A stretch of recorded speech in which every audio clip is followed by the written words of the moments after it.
And good evening, everybody, and welcome to James Drysdale Reserve for the Paul Mutch Cup for this year. Tonight's game will be obviously between the Windsor Royals and Pine Hills Lightning in memory of Paul Mutch, who was a player here at both clubs.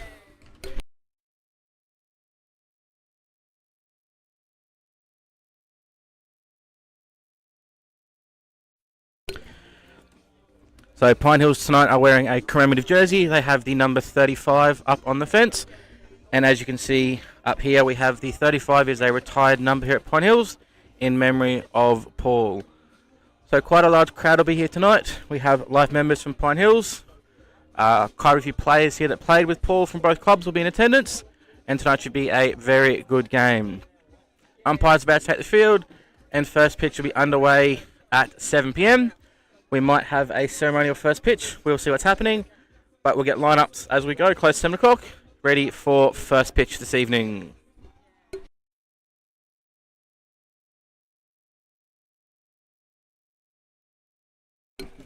Our two umpires for this evening. We have Gary Kennedy as our home plate umpire. And Michael Bates is our first base umpire. Coaches for this evening. We have David Sutherland for Pine Hills with Case Bunting assisting him. And then we have Tony Thompson and Ken McDonald as the two Windsor coaches. So you can just see, as coming shot there, umpires are crossing out onto home plate here.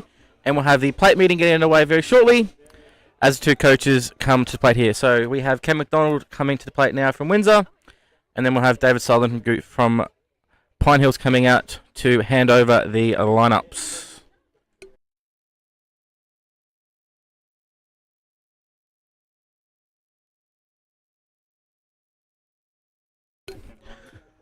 We have Case Bunting coming out here for Pine Hills. Gives the game balls over and takes the umpire's hands. So you can just see Ryan Thwaites coming shot there. Looks like we're going to have a ceremonial first pitch from Bruce Mutch. So that is Paul's father, life member here at Pine Hills. So we'll have a ceremonial first pitch before this game from Paul. So both teams tonight are wearing commemorative jerseys with the number 35 on the back. And that was Paul's number. So Windsor in their normal blue with the 35 on the back. And Pine Hills wearing a commemorative white jersey, which is what Paul would have worn when he played here, with the number 35 on the back as well. So both teams tonight wearing number 35 in memory of Paul Mutch.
So coming onto the field now, we have Bruce Mutch, Paul's father, who's going to throw the ceremonial first pitch here, which will be caught by Pine Hills player Caleb Duke.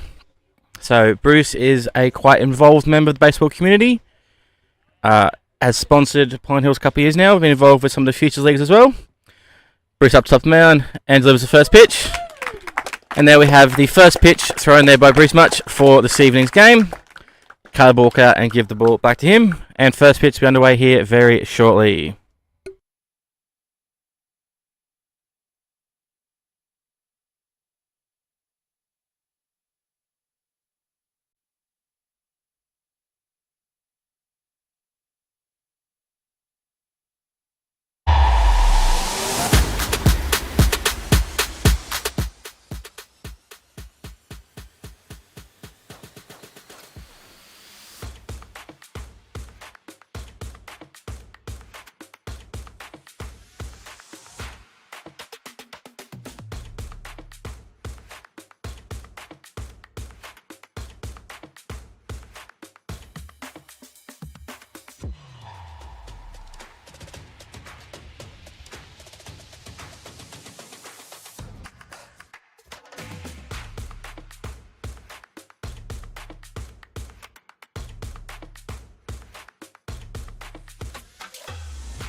So as we have Pine Hills take the field here with some of the juniors heading out there with them, we have our starting lineup here for Pine Hill. So pitching for tonight is Jeremy Atkinson.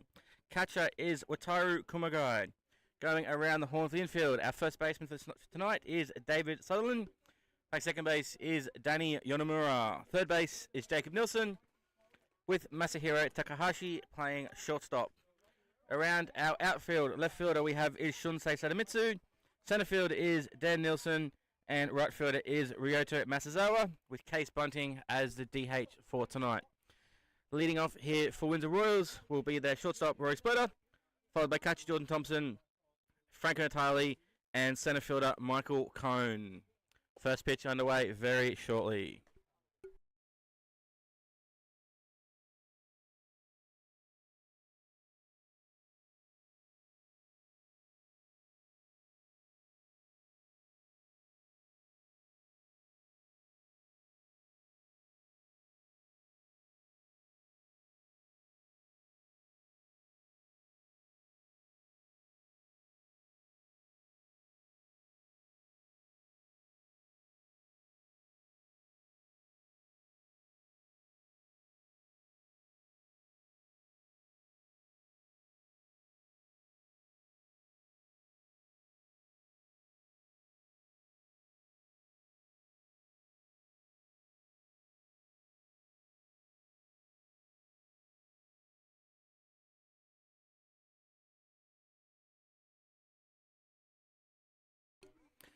So Jeremy shows his last pitches. White has had it throw over, and ready to go here with first pitch. Sharp comes to plate, shortstop Roy Splitter, and the ball game will be getting underway.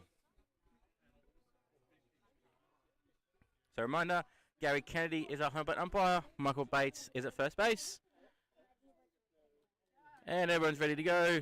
And Jeremy Atkinson will deliver first pitch of the game here very shortly, with a slightly delayed 7:02 start time. So Jeremy's got his sign. Wire setting up outside corner. And first pitch is line aside, and that will be ball one.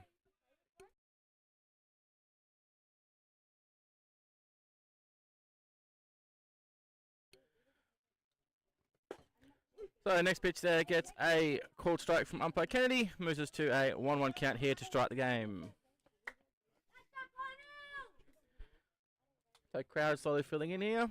The first base terrace is quite full. And that one is fouled off the mask of catcher Wataru. Moves us to a 1-2 count. Rory just couldn't quite get all that one. Fouls that one off. Good pitch there by Jeremy.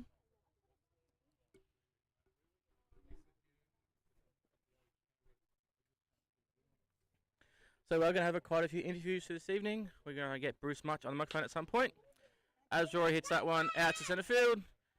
And then Nelson makes a catch out there, and that'll be the first out of the evening. So one out now, and that brings up catcher Jordan Thompson.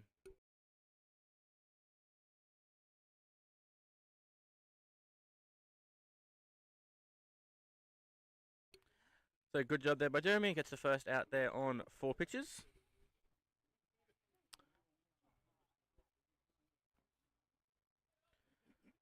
So I do think I may be wrong here, but this is the first time that I've noticed Windsor wearing the 35 jerseys as well for this game. But good to see both teams tonight having that 35 on their back in memory of Mr. Mutch. First pitch there, Jordan's outside for ball 1. And that one gets in, then catches the corner, moves us to a 1-1 count.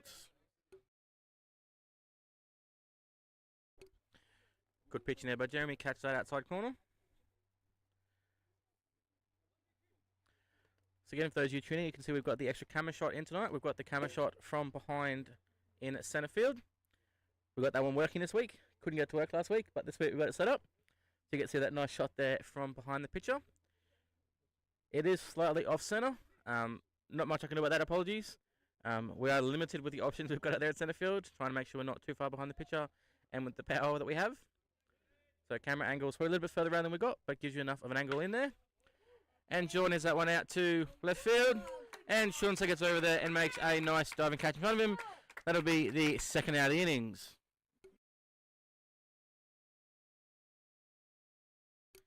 So with 2 out now, that brings up the first baseman for Windsor in Franco Natali.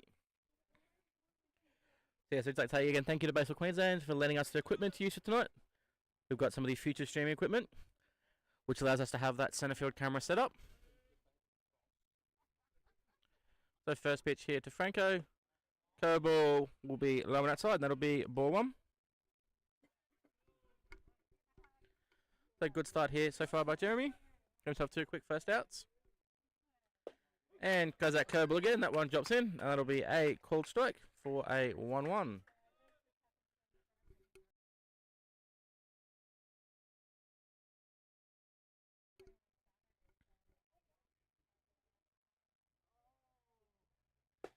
And gets that on a good spot in the outside corner there, which Franco swings misses at, and that'll be strike 2. So 1-2 here for Franco. See if Jeremy makes himself a strikeout to end the inning. And gets that one off the end of the bat. Shortstop Massio goes over to it, fumbles the ball, and then can't quite get a grip on it, and will throw it over the head of Goof at first base. So you see the scorers grab the red pen, so we'll have a reaching on an error there. Obviously lost the ball out of glove and then couldn't get a grip on it. So run on first after that error there by the shortstop. We have centre fielder Michael Cohn up to bat.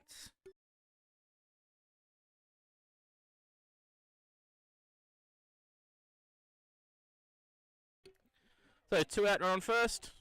First baseman this evening here for Windsor. See what they can do with it. And a swing and miss first pitch. Gives us strike 1. So Jeremy got his pitch down his last batter, but Franco got enough of it just off the end of the bat. And then shortstop Massa couldn't quite get a good grip on it. So just missing outside corner there. Moves us to 1-1. So Franco over there at first got a bit of an aggressive lead. See what Windsor does here.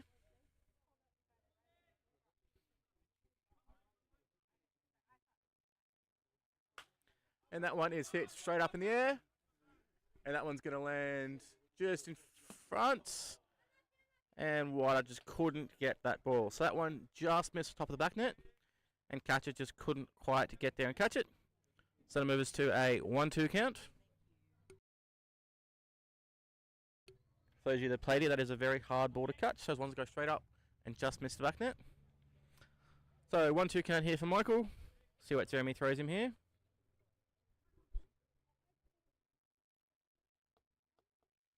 Long look there from Jeremy, making sure him and the pitcher, him and the catcher on the same side. Runner goes, and swing and a miss there, and that'll be a strikeout to end the inning. So, Windsor get a base runner, but runner gets stranded as we head into the bottom of the first, delay 0-all ball game.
So as Windsor take the field here, we have their starting lineup. So pitcher for them will be Daiki Kimono, who is also hitting in the DH spot. Catcher is Jordan Thompson. Around the infield we have Franco Natali at first. Zach Maggs playing second base. Third baseman is Lachlan Roberts, with Roy Splatter as the shortstop. Left field is Angelo Natali. Centre field is Michael Cohn. And right field is Kai Pethick. Leading off here for Pine Hills will be the second baseman Danny Onomura, followed by Dan Nilsson, Wataru Kumagai, and Masahiro Takahashi. So let's see if Pine Hills can get themselves on the board here. And just like Windsor, get a early base runner on here. So not sure if you can pick it up on the camera, but Windsor are playing a heavy shift here on Danny. Second base is playing straight behind the base. As first pitch from Ducky's in there for a called strike. So second base is playing right behind the second base bag, and first baseman Franco is playing sort of in the hole there on the right hand side. So Danny will fire that one back, moves us to a 2-strike count. So a bit of a weird setup here from Windsor. So you've got the infield shifted round to the left, but third baseman Lachlan Roberts is playing off the line at third base. So obviously Danny may be well known for hitting the ball at the middle, second baseman playing right in the middle, and first baseman playing in the hole there at second. So pitch just missing up there from Daiki, moves us to a 1-2 count. Daiki thought he got it, but ball's up there, says umpire Kennedy. Forgot his name there for a second. Apologies, Gary. And Danny fouls that one off first base dugout side. Keeps us at a 1-2 count.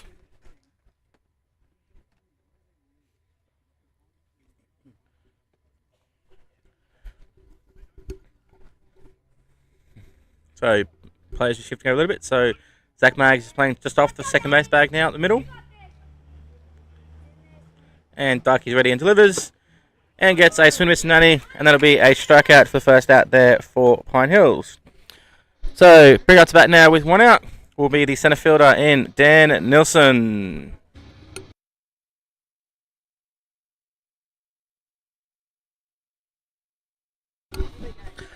The same again here. Windsor playing a shift here on Dan. So third base Lachlan Roberts moves over to play second base area. Zach Maggs behind the base second, and shortstop Roy Splatter playing over to left hand side from shortstop. As Dan swings and fouls that one off Jordan's helmet for a 1-strike count. So Windsor playing the percentages here. Obviously moving the infield round, knowing these guys when they hit the ball. Bit of a friendly rivalry between these two clubs. A lot of guys know each other very well here. And Dan hits a great line drive out to right centre field. And that one will roll all the way to the fence. And Dan gets himself a stand-up double. So we have a runner on second base now with one out. That brings up the catcher here for Pine Hills in Wataru Kumagai.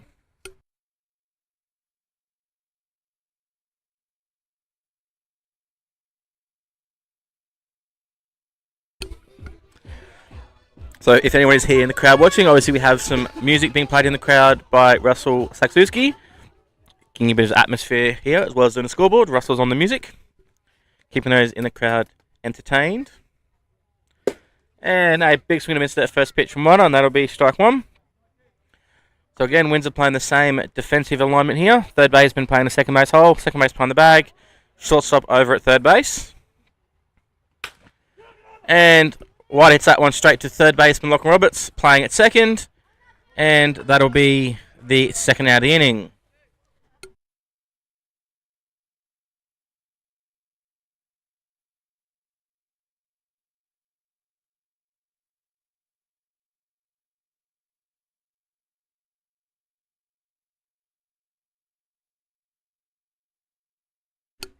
So runner over at third base now in Dan Nielsen, and that brings up to bat the shortstop for Pine Hills in Masahiro Takahashi. First pitch from Daiki, just missing inside, and that'll be ball one.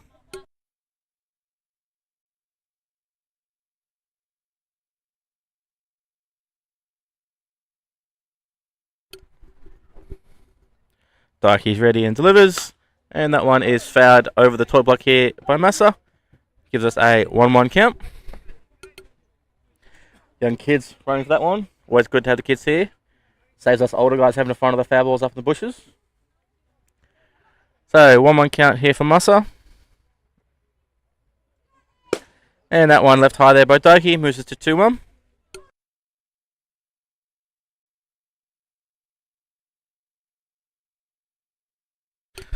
And Doki is ready. Got his sign from catcher Thompson. And delivers. And swing and a miss there from Massa. Moves us to a 2-2 count. So Pine's got that runner on third base, but with 2 out. So got to have a base hit here to score that run. See what Massa can do with 2-2 count. And fouls that one off. Ball on the outside there, just got enough of it. Keeps us at the 2-2 count.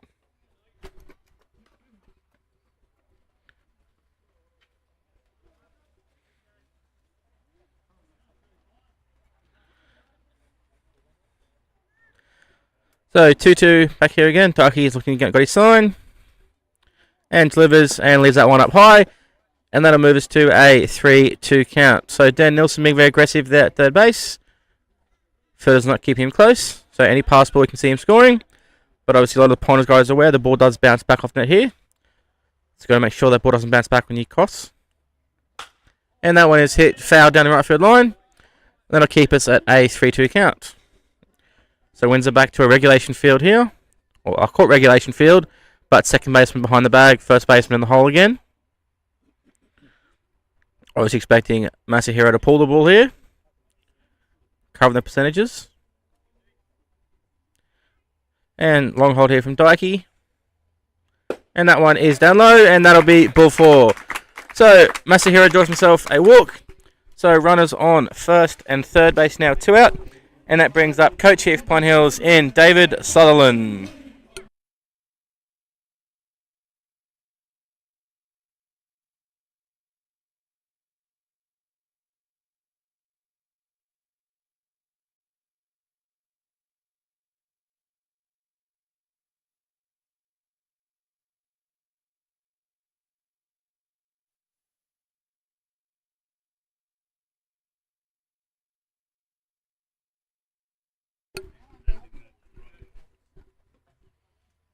And pick up attempt there from Daiki.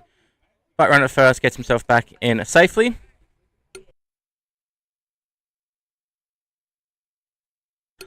So Windsor shifting again. Third baseman over at second. Second behind the bag. Shortstop over at third. And first pitch there to Goof is low outside, and that'll be strike 1.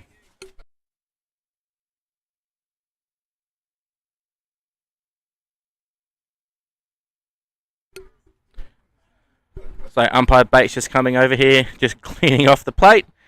Must be making sure that the pitcher is engaging that rubber. Obviously couldn't see it from his position there.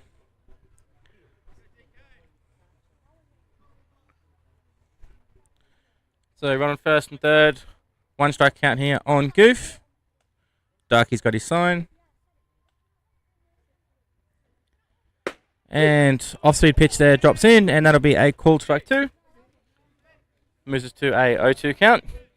Dan Nilsson very aggressive at third base. No fielder close to him, so he can get off as far as he wants.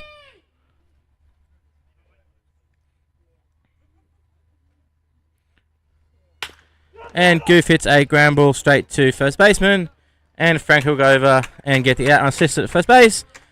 So Pine's get himself 2 runners on, but can't score some runs. Heading into top of the second, we have a 0-0 ball game.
So here we go in top of the second.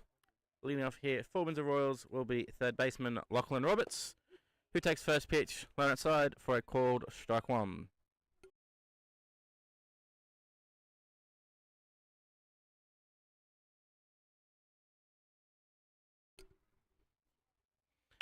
So next pitch hit on the ground to second baseman Daniel Nomura, who comes up, throws ball to first, and gets the first out of the innings there.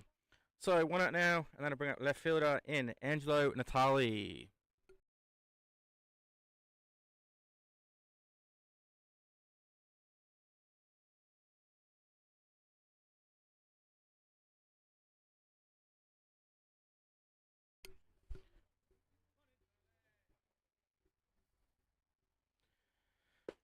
So first pitch to Angelo, catch the outside corner there. Great location from Jeremy for strike 1.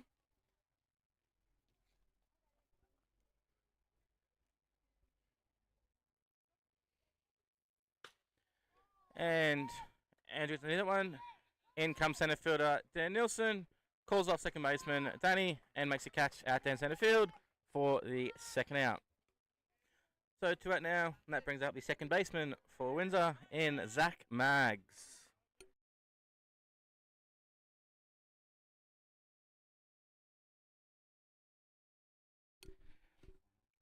So quite a few guys on, I'd say, both teams here. Played at both clubs. So obviously Maggsy played a little bit of his juniors here at Pine Hills. Now playing at Windsor. So first pitch there, a called strike outside corner. Quite a few of the Windsor players that I know of have played here at Windsor at Pine Hills as well. So Maggsy gets that one off the end of the bat. And first baseman David Sutherland makes the catch in foul territory, and that'll be the third out. So 3 quick outs there for Jeremy. Heading into the bottom of the second, we still have a 0-0 scoreline.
So Dyke just finishing off his warm-up tosses here.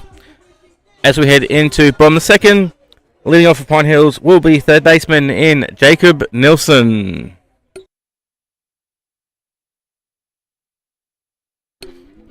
So as mentioned earlier, quite a large crowd in here tonight. Quite a lot of the older members of Pine Hills coming back for this game. There's a lot of people probably going to come to club games this season, but quite a lot of people from both clubs. This is the one game they try and attend every season, this Paul Mutch Cup. So Jacob gets a good piece of that one and hits it out to left field. And that one will one-hop the fence. Angelo gets the ball and Jacob will hold up at second with a stand-up double on first pitch of the innings. So batting now with run on second and not out will be right fielder in Ryota Masazawa.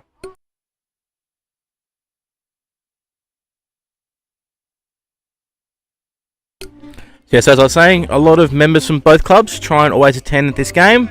So this game will alternate venues each year. So Pine Hills are hosting this year. Windsor hosted last year. So there are two medallions a team play for. There is the Paul Mutch Cup the teams are playing for tonight. And there is also a Best Player Award, which I believe, if I'm correct, is a John McCann Medal. I've just been confirmed by Glenn next to me. So the John McCann Medal will be awarded by the coaches at the end of today for the best player on ground.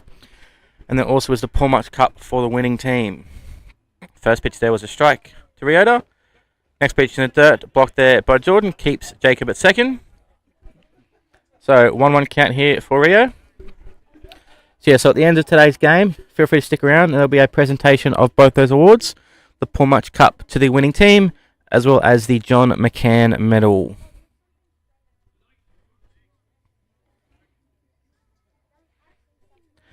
I don't have the record here in front of me, but I do believe that it is a close competition between these two clubs for the winners of the Paul Mutch Cup. Pitch there is low, moves us to 2-1. I'll try and find out if I can get the record of the Paul Mutch Cups throughout the years by someone here. I'm sure it's available somewhere. But I know in recent years it's been close. I believe that Windsor won it last year with Pine Hills the year before. To see who can win it again this year. And Rio fouls that one straight back. And that'll keep us to a 2-2 count. Good location there from Darky, but Rio's able to catch up to it and foul the ball off.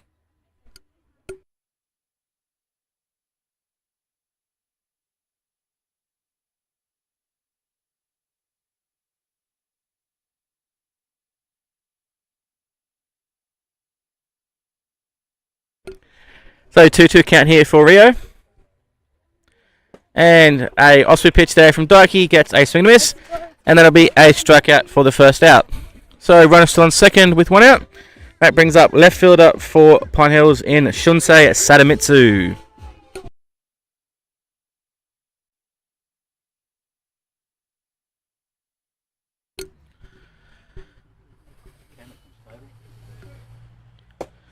And pitch there is low inside, and that'll be ball one.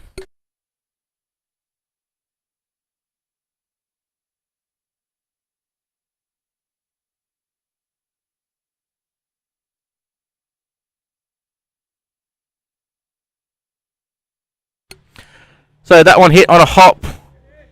And great play there made by Rory Splitter. Jacob Nilsson got stuck in no man's land and is out 6-4. So second out made there at second base. Shunsei reaches safely at first. And with two out now, brings up the DH for tonight in Case Bunting.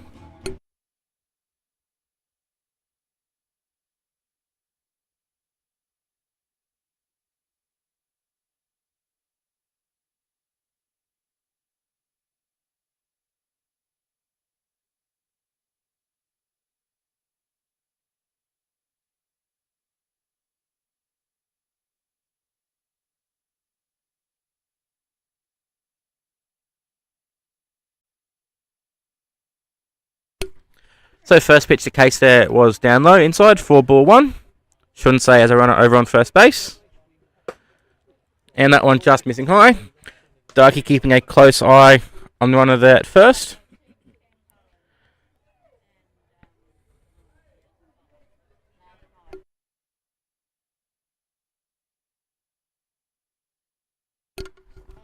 So Darky is ready. Deliver with a 2-ball count here. Shunsei being a bit of movement at first base. Time called there by Umpire Kennedy, so that'll be no pitch on that one. Donkey does have a very quick release, but umpire did call time first. So 2-ball count still here.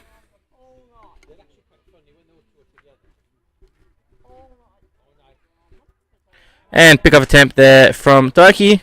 Runner back in safely though. Keeps it a 2-ball count.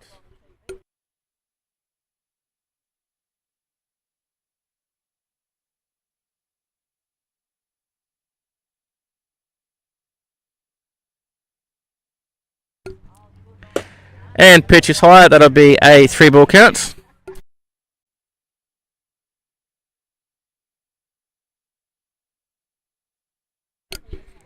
So 3-ball count here to Case. DH in the 9-hole.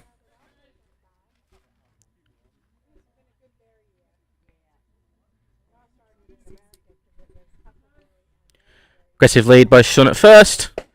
And Case taking all the way there. And that'll be a strike one down the middle. So 3-1 count now for Case. See if he can advance that runner.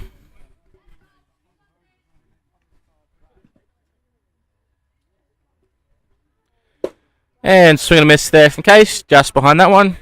Moves us to 3 and 2. So 3-2, 2 out. You'll see the runner at first on the move here.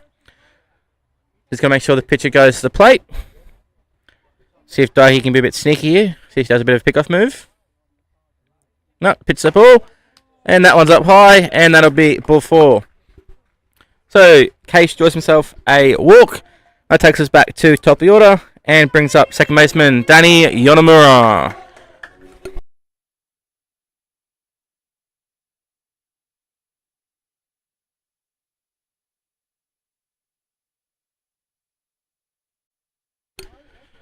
So we have Shunsei on second, Case on first. See if Danny can get the first run of the game in here. So again, Windsor playing that shift here on Danny. Second baseman up the middle, first baseman playing over towards second base hole. First pitch is fouled over the first base dugout. So one of the young kids chasing the ball there just had a stack on the hill. Obviously the grounds are very wet around here with the amount of rain we've had this week. Give a bit of a shout out here to the Pine Hills grounds crew. Did a great job here this afternoon getting this field ready for tonight's game.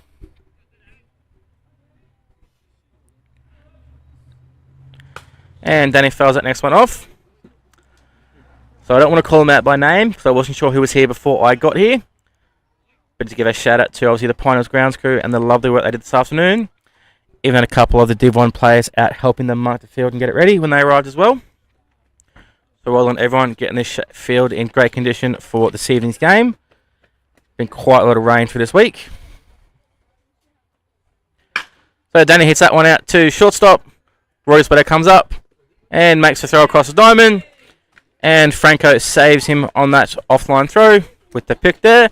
And we have the third inning. So Pine Hills get 2 base runs on, but can't do anything with them. Heading into top of the third, we still have a 0-all ball game.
So returning here in top of the third, leading off here for Windsor Royals will be their pitcher slash DH in Daiki Komodo.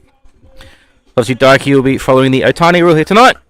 Obviously he's batting as the pitcher currently, but when he exits the game will stay in as the DH. So Jeremy's still on the mound, no change in the field. And Dyke leading off here. See what he can do.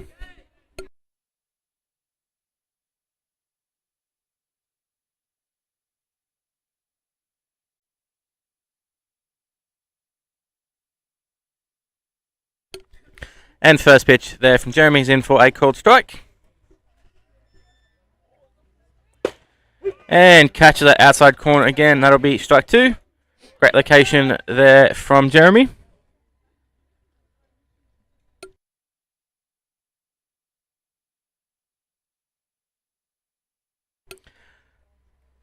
So long hold there from Jeremy, making sure that him and White are on the same page. Obviously just a bit of confusion with the signs. Steps off there, bit of a head nod. On the same page here now. Jeremy's got his pitch. And that one is left high. That'll be 1 and 2.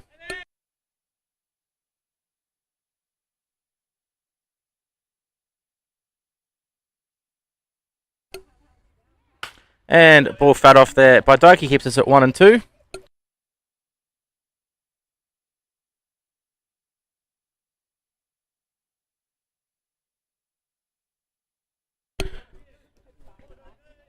So, umpires just put up 2-2. I had it as 1-2. And doesn't matter because Jeremy gets a call strike 3 in the outside corner. And that'll be a strikeout for Dyke as the first out. So, 1 out now. That brings up our right fielder and 9-hole hitter here for Windsor in Kai Pethick.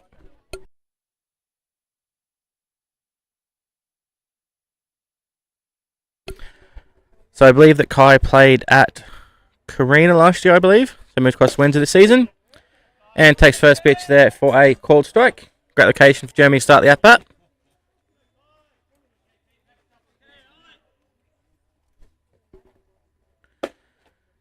And just missing outside there. Moves us to 1 and 1.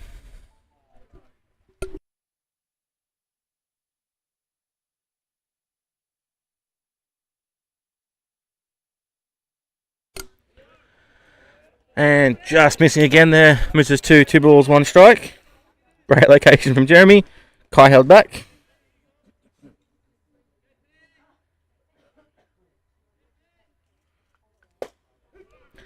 And gets a called strike there. Moves us to 2 and 2.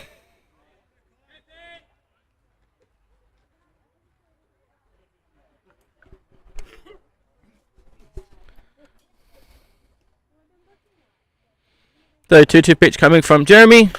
And that one fouled back by Kai. Will keep us at 2 and 2. Good location there from Jeremy. Low and outside. But Kai's managed to get a piece of it.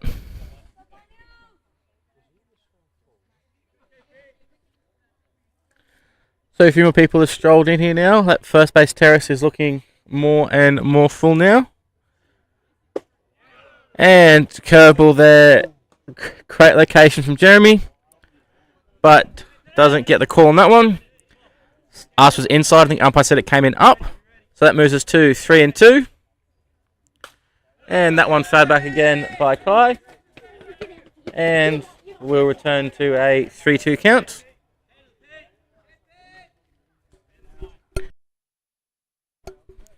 So Jeremy's back with the ball. 3-2 count. See what he can do here. Wataru's setting up low and outside. And gets a swing and a fair ball into glove.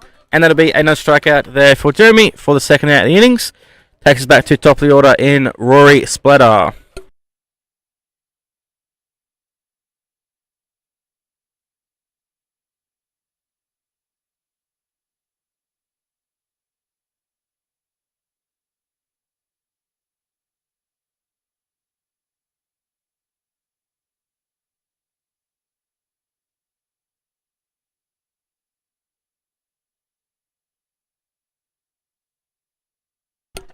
So Rory Splatter back top of the order here. And first pitch to him is outside.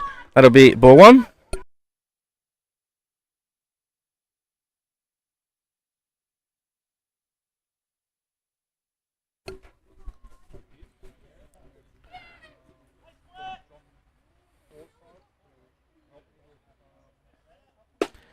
And that one just left high. That'll be ball 2.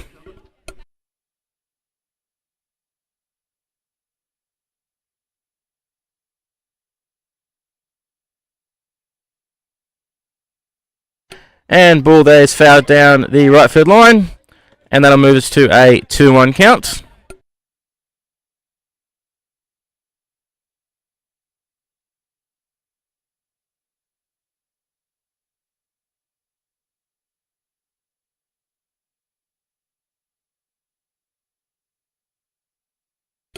So 2-1 pitch here from Jeremy. That one hit out to right field. And Rio gets over there. And ball comes off his glove. And Rory will reach on a dropped fly ball in right field there. So ball tailed away there from Rio. Just couldn't quite out to it. Got a glove to it. But couldn't secure the ball. So I'll just see what the score is. They're grabbing a non-red pen, I'd say. So looking like a double out there to right field, potentially. But we have Rory on second base now. That brings up catcher in Jordan Thompson, who flied out to left field last time. Good catch out there by Shunsei.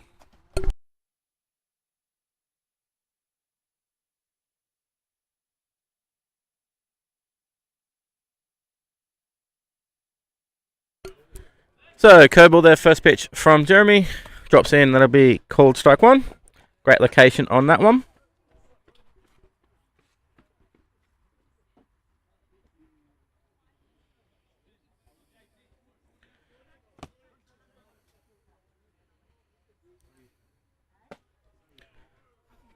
And a swing and miss there, and that will be strike two.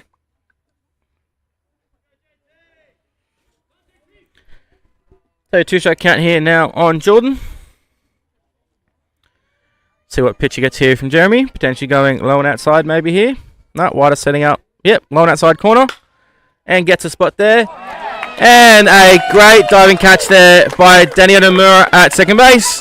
And that'll be the third out the inning. So great way to end the innings on a great diving play there. So Windsor get a base runner on the drop ball, but can't do anything with him. Heading into bottom of the third, still have a 0-all ball game.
So Darky finished his tosses here.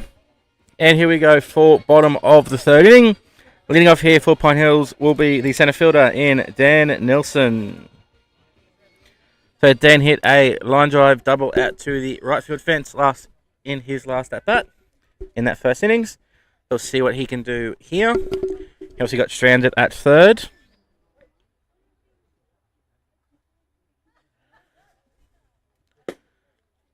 And first pitch off speed there from Darky, but that one will miss.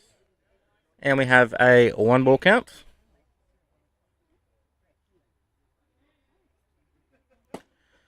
And gets the called strike. Dan nods his head. That one was a strike there.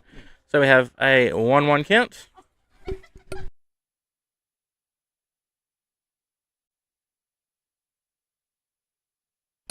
And that one just missing low there. Moves us to 2-1. Crowd being a bit raucous here behind me.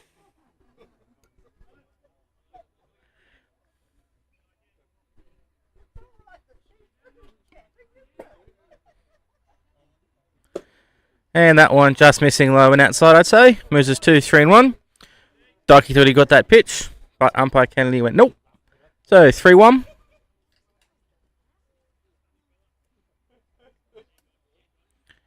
Dan probably going to get a pitch to hit here.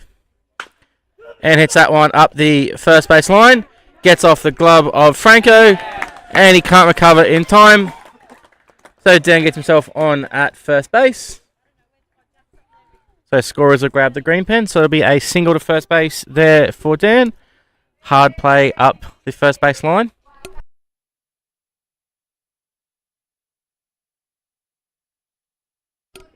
So run on first here now with none out. That brings up catcher in Wataru Kumagai.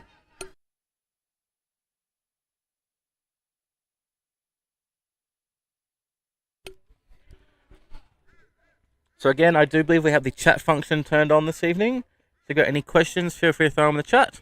And I'll try my best to answer them. If I don't have the answer, I'll find someone that does and answer it for you. But please try to keep your questions in English. Both myself and Glenn that are here only speak English. So any questions in English, and please just make sure that they are stream appropriate. Can't really answer any questions that aren't. Pitch there, Tuatara is in for a called strike. Pick off on the first attempt. So 1 strike here on Wada. Yeah, feel free to get any questions, throw them in the chat. And I'll do my best to answer anything that I know. And pick off attempt again, but Dan gets himself back in nice and safely. So it looks like we've just got some potential bullpen action. Just keep himself nice and loose there from Pine Hills. A bit early here, but I'd say, yeah, just to getting ready just in case. And a pick-off attempt there again. I'll say no signs of danger for Jeremy, but yeah, just bullpen just keeping himself ready to go. Always good to do on a night. It's a little bit cooler here. So over throw a couple innings, keep themselves nice and warm. And gets the called strike there. Wider turn around, look at the umpire there. That one was down. Bit of a shocked expression on his face there, but gets the call. So we have a 2-strike count here now, I believe. Windsor playing the shift again.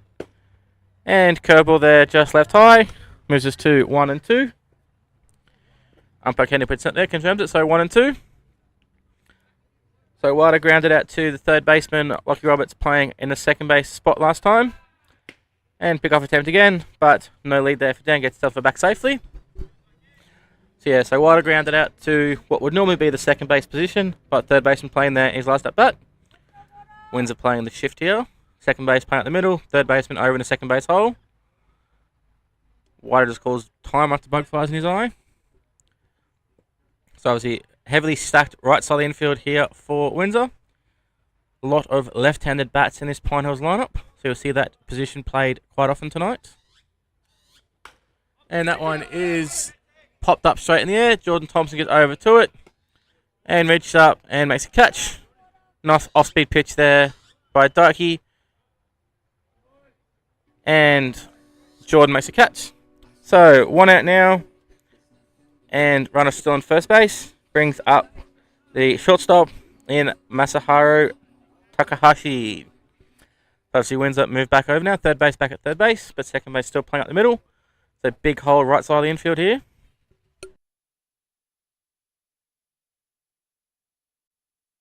And Master gets a good piece of that one. And that one will hit the fence on the full in left field. Dan is being sent from third base. And we'll get home safely. So, nice stand-up double there from Masahiro. Hits the fence on the full. And Dan comes home to score from first base. That'll be the first run of the game. So, great pitch in there from Masahiro. Gets that pitch, drives it to the left field alley. And a nice bit run there from Dan, scores from first. So, runner on second now with 1 out. That brings up first baseman in David Sutherland. So Windsor playing their shift again. This time it's the shortstop, Rory Splitter, moving over to the second base hole. Third baseman stays at third.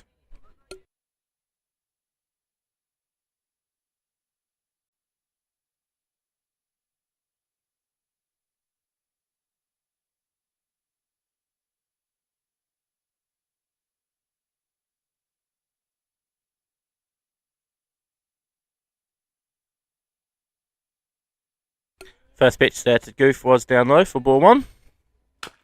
And Goof fouls that one into leg. And that'll be a 1-1 count.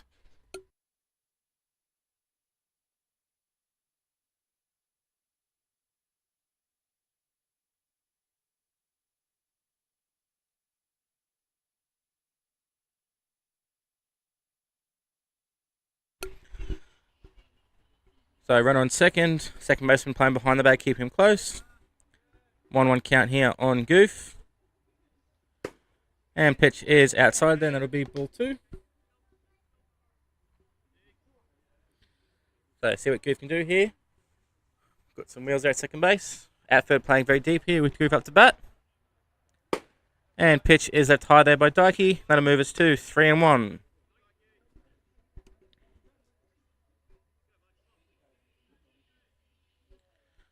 So it was a nice relay there from Windsor on that play, but not in time to get Dan with his speed. Comes home and scores the first run of the game.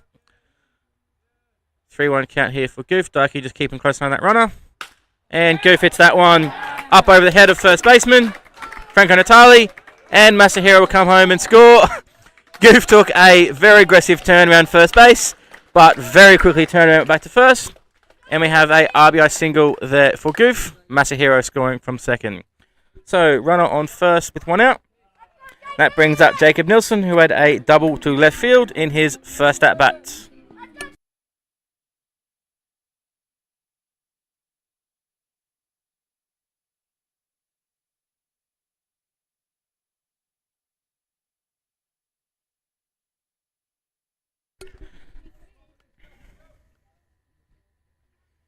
And first pitch down low. Good job there by Jordan keeping it in front. Goof stays at first.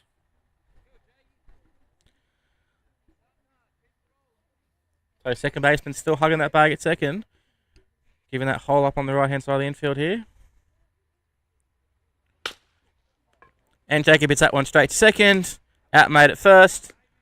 And Windsor get the 5-4-3 double play. And that will end the innings. So heading into top of the 4th, Pine Hills scored 2 runs there to have a 2-0 lead.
So very quick change over here.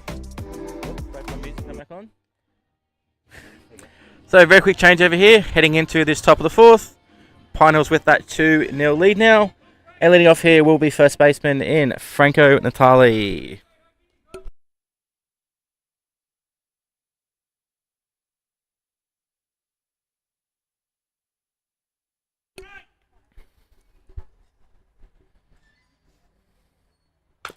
And first pitch fouled off there by Franco. That will be strike 1.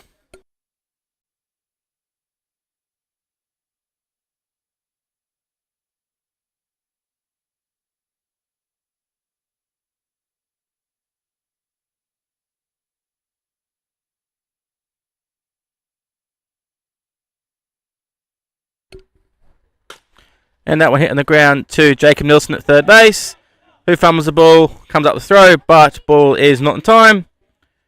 And Franco will reach on an E5. So run on first with none out here.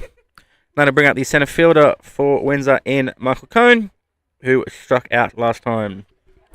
So that is Franco's second time reaching on an error. They run on first, none out, and Michael Cohn up to bat.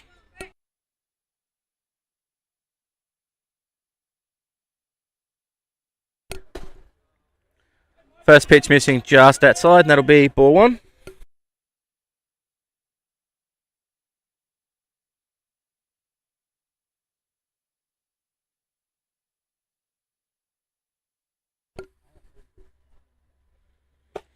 And a big swing and a miss there by Michael. That'll be strike one. Just turn around the outer swing and just checking the umpire whether it was a strike or not. Probably just outside, I'd say, but hard to tell from my angle. I'm slightly off centre from the plate here behind. You can't see us in the camera though, thankfully. I made sure of that.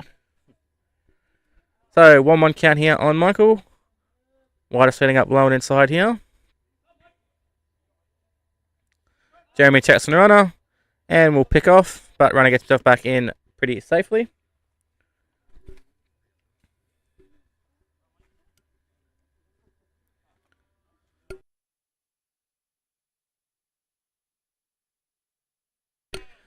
So Jeremy gets that one in for a called strike, and that moves us to a 1-2 count. As I'd just like to welcome our first guest of the evening, we have Mr. Bruce Mutch here to attend with us. Good evening, everyone.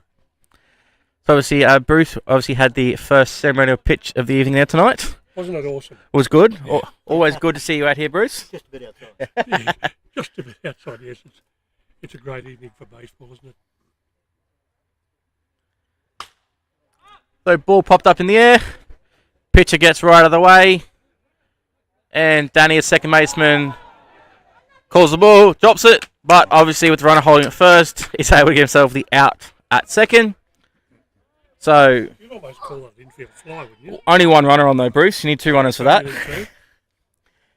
Yeah, obviously that's a situation of an infield fly, Yes. but yeah, it's obviously only one runner on there. So the out gets made at second for the first out. I'll call that a fielder's choice for in my book here. So run on first in Michael, and that brings up third baseman Lachlan Roberts, who grounded out 4-3 his last at bat. So obviously always good to see Pine Hills get on top here nice and early, Bruce. Yeah, it is. I think Windsor are the defending trophy holders at the moment, so I'm just trying to reflect over the last 20 years. I think this is the 20th year, maybe not the 20th Edition. tournament Yep. because of COVID, but there was a few years ago where we worked it out. It was like 8 games each. Well, that's what I did mention it earlier, so I'm not sure the record myself, but you might have an idea of the rough record of what it is. Yeah, It's close though, I think. I know that. it's very yeah. close. I think that was 3 or 4 years ago. It was 8 all, so... Oh. So, great play there. Double, yeah. So, another great catch there made by Danny at second base. And then gets the out back at first on the tag up. So, double play there to end the innings. Heading into bottom of the fourth, still have that 2-0 lead. But yeah, so I do believe that technically Windsor are the holders from last year. But there's some conjecture around that because of a potential player that played that shouldn't have. Oh yes, that's right. I remember. So yeah, so I think technically Windsor won the game, but there was a breach of the rules. So I don't know who that classifies as the winner now. Oh, So you might be the person to decide that, Bruce. So we'll let you decide that one. yeah.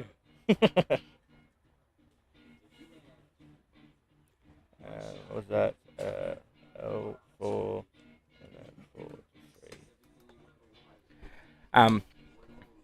Yeah, so it's as we said though, we do believe it's either close, it's a couple either way potentially, or it's tied up with the record between these two teams. But as I was saying earlier, this game is always one of the better games throughout the season with these two clubs. A lot of these guys have played together, as I said, so both Zach and Dykey played here, Lockie Roberts played at Pine Hill, so all these guys know each other really well, so it's always a nice game, played in the right spirits. Obviously Windsor with the 35 right. jerseys. Always played in the right spirit. Is this the first year Windsor wearing the 35 jerseys? Do you know? Yeah, well, that was the first thing I noticed when Yeah. I pulled up in the car park. I always knew that Pine Hills for at least 10 or 12 Yeah. years And I think it might be. Okay, because because I haven't noticed it before. So I said it's a nice gesture tonight. You got obviously both teams wearing obviously your son's 35 number. That's a nice gesture tonight. So I'm sure we'll get a photo at the end of both the teams with you out there in your jersey as well.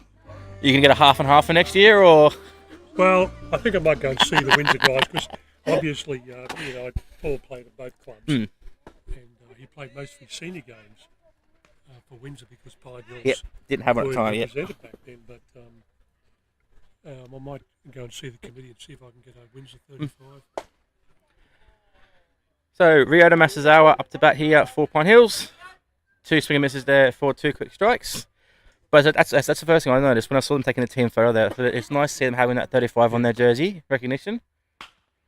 So grand ball hit up the middle. Second baseman Zach Mag gets up, makes the play, and throw is high. And Rio gets on safely at first.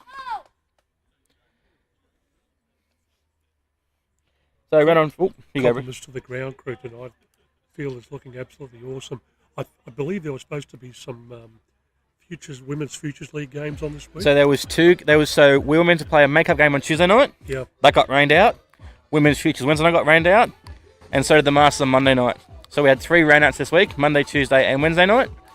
And obviously a little bit of rain yesterday, no rain today, thankfully. But I said, great job by the grounds crew getting this field in great condition. Yeah. My car might be bogged out in centre field later because there's a bit of a drain out there behind the fence, but inside the fence is all quite dry. Yeah, so I got here just before 5 o'clock, and the grounds crew have been working on the field for a good half hour, 45 minutes at that point. So, lovely job to all of them.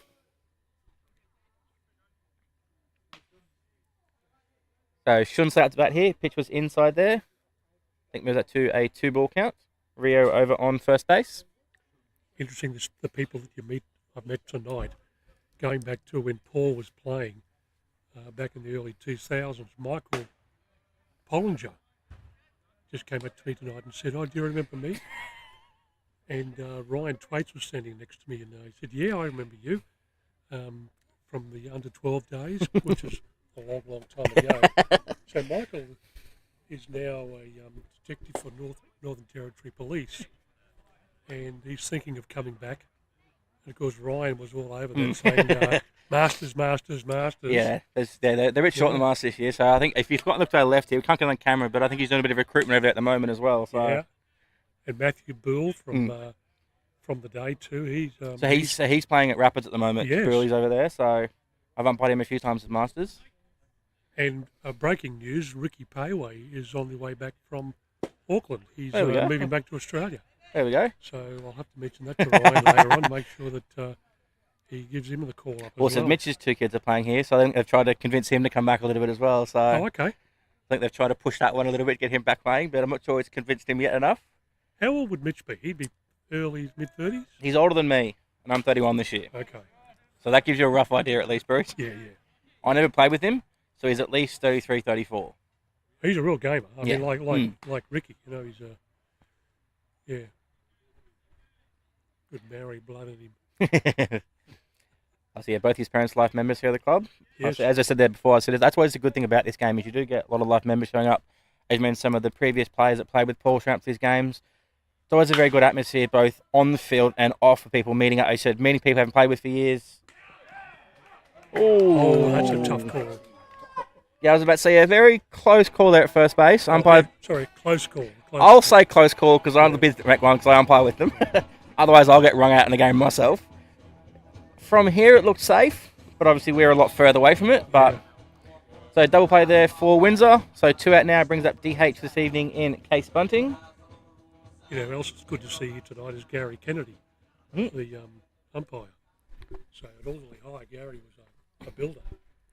I think he still is, to be honest. Yeah, well, he a regular customer of Alderley High, and every time I see him, I used to say, when are you back umpiring? And he said, I have been for a couple of years, haven't you noticed? Yeah, so there you go. Yeah, Gary's been back 2 or 3 years now, I think. Always good seeing him out there.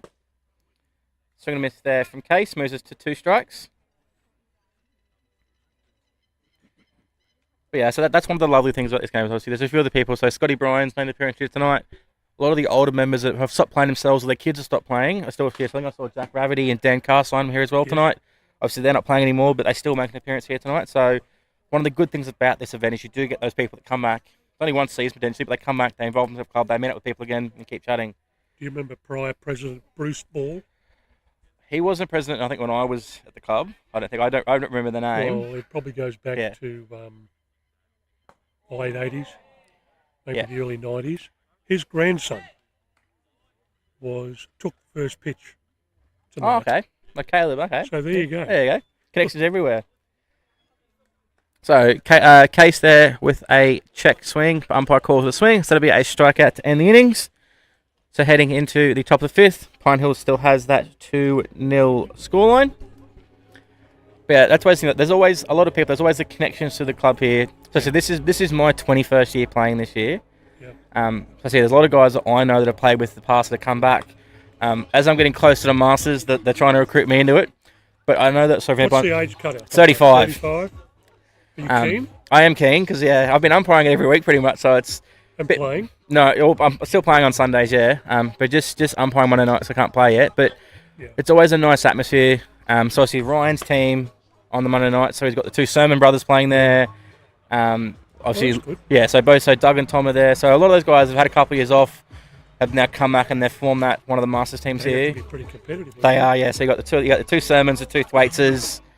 You got Buckley in that team as well. Yeah. Steve Richards as well. So a bit of a nice crew there. Yeah. But they're having some fun with some friends. So a lot of state players. There yeah, exactly. So I think one week we looked around the infield and there was a bit of a nice field out there for those guys. So not quite the average Masters team, but they're just there for some fun with some friends. Played Monday night, so.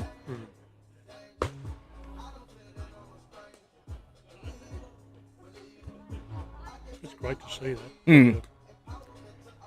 That's the thing, yeah. So having involved GBL step back now, but obviously that was one of the big things. Obviously we've got the two divisions now in Masters. So you've got your Division 1, which is your more competitive league, and your sort of social, call it Division 2. But the guys still take it seriously. The one? That's Div 2 in effect, yeah. So I won't say that we got washed out Monday night and opened the bar afterwards, but the bar happened to be open Monday night with the washout. So I don't think it wasn't me that opened it, but it was open. So Jeremy just missing there on low side. Leading off here for Windsor is Angelo Natali. It was great to see Jeremy here tonight. I thought he might have been starting for the Bandits. No, so he was in the Bandits roster last week. I think he pitched Friday or Saturday night last week for them in one of the games.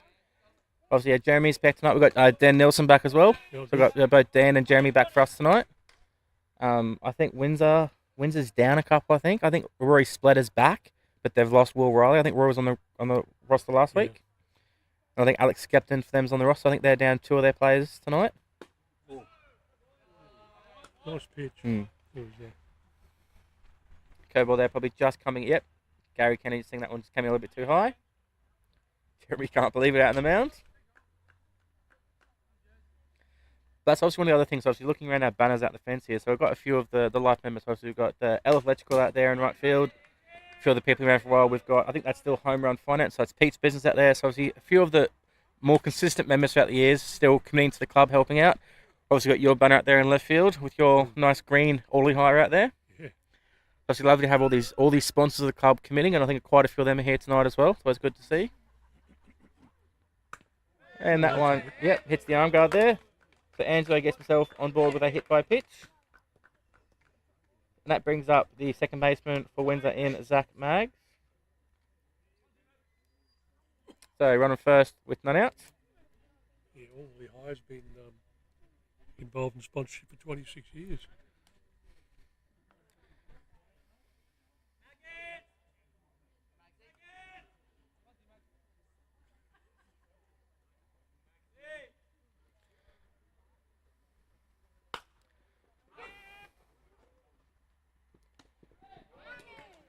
So nice bunt there by Magsy. Deadens the ball in front.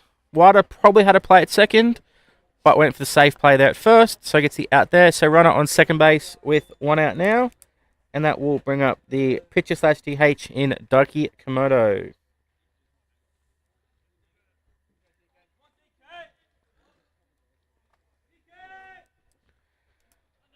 So probably end this things, Bruce, and let you go back and sit up with your friends and family in the grandstand after this one. Unless you want to keep chatting me all night. Happy to have you here. I'm impressed that you can recognise the Windsor players without their number. So I have played with some of these guys, and also obviously doing the futures the last 2 years. So I've got to know. That's one of the reasons why I think the guys like me doing this is I know pretty much. I wouldn't say everyone, but I know a lot of guys around the league. So that's what my team was surprised at. First, we played B and League first week season in Div 3, and I recognised no one on the other team. So my whole team was surprised at me because normally I know someone on the team. But yeah, especially with these Windsor guys. Obviously, I obviously did the Bennett's Grounds crew quite a few years ago. So some of these guys involved with that as well. Coached against some of his kids and played against some. So I know, so Zach played with my brother when he was younger, Zach Maggs. So it's a couple of boys that I know through that, or just being around for years. So most guys in the Division 1 league, because I've been around for quite a few years, I can recognise who they are. A couple of guys I have to check my notes. I've got my scoreboard in front of me here, keeping track. Well, compliments to you on this live streaming and to Glenn. Thank you, Bruce. Glenn. And I'll leave you to it. Thank you very much. Thanks, Bruce. See ya. So yes, that was just Bruce Mutch, obviously one of our sponsors here, and father of Paul, who tonight's game is in recognition of. Darky will foul off that one in to catch the glove. That'll be the second out of the innings. That brings up right fielder in Kai Pethick.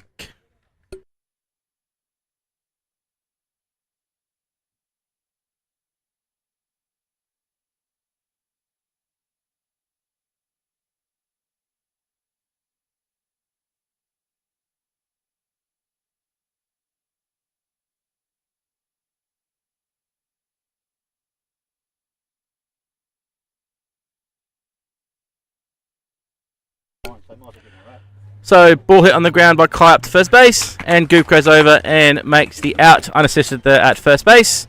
So that is end of the fifth inning. Windsor get a base runner, moved second, but gets left there. Heading into bottom five, we still have a 2-0 scoreline to Pine Hills.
So, returning here in bottom of the fifth, leading off here for Pine Hills will be second baseman in Danny Yonomura. Fouls first pitch off up the hill, and just about to hit someone up on the hill. That one just went around the side netting there. So, strike one there for Danny. I'd just like to say thank you to, I believe it is Q Signs in the chat, confirming this is the first year that Windsor is wearing the number 35. So thank you for that information. And as mentioned, obviously the chat is open to anybody. Feel free, any information or questions you've got, feel free to throw them in there. And if we know the answer, we'll be able to answer it for you. And ball blocked there by Jordan. Keeps it a 1-2 count.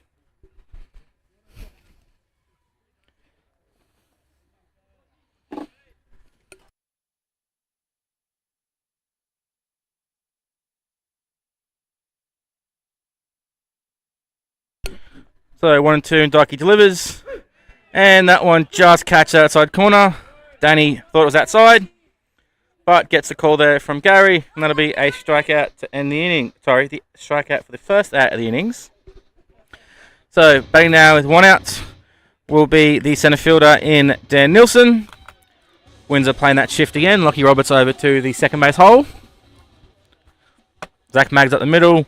Shortstop Roy Splitter hugging the, I'll call it third base position on the side. Dan had a single, I called a single to first base last time. So he's 2 for 2 so far. So double to centre field and that a single to first in his last one. Just got the ball down the line. Pitch there missing inside on Fidaki.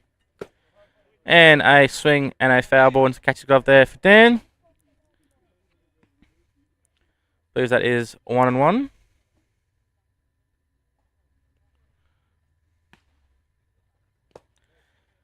And ball in the dirt. Jordan tried to frame it up, but that one was definitely down low.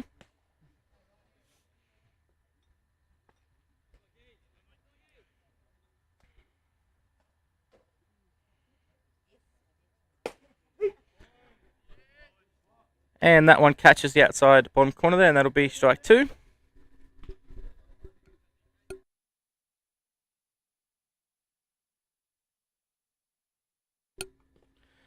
And ball in the dirt. Moves us to 3-2. Jordan tried to block a bit, got away from him, but no runners on, so no one to advance.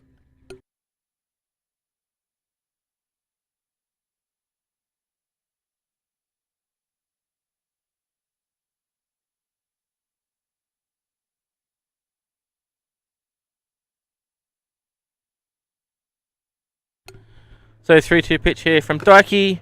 And that one is swung and found, catches glove by Dan, and that'll be a strikeout there. So back-to-back strikeouts there for Dikey. Dan's tied for the first time this evening. So 2 out now, and that brings up catcher for Pine Hills in Wataru Kumagai.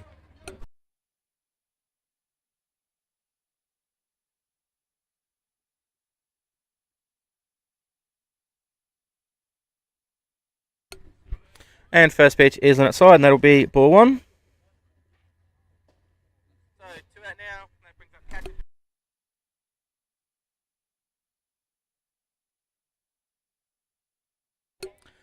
So White hits that one off the end of the bat. And Angelo Taylor gets over there and makes a catch in left field.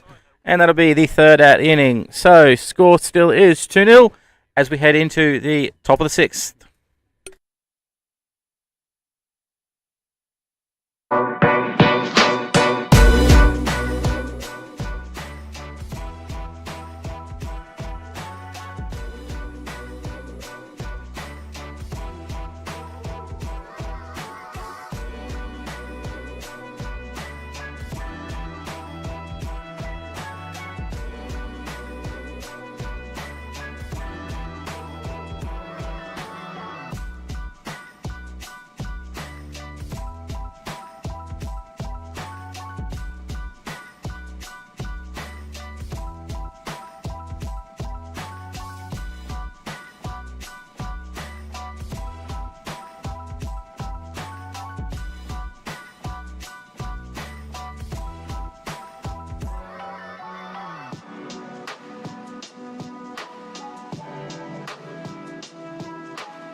So here we go for top of the 6th inning, A very quick game this evening. 5 innings so far in hour and 18 minutes.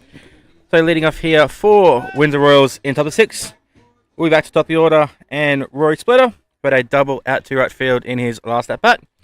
Just not caught out there by Rio in right field.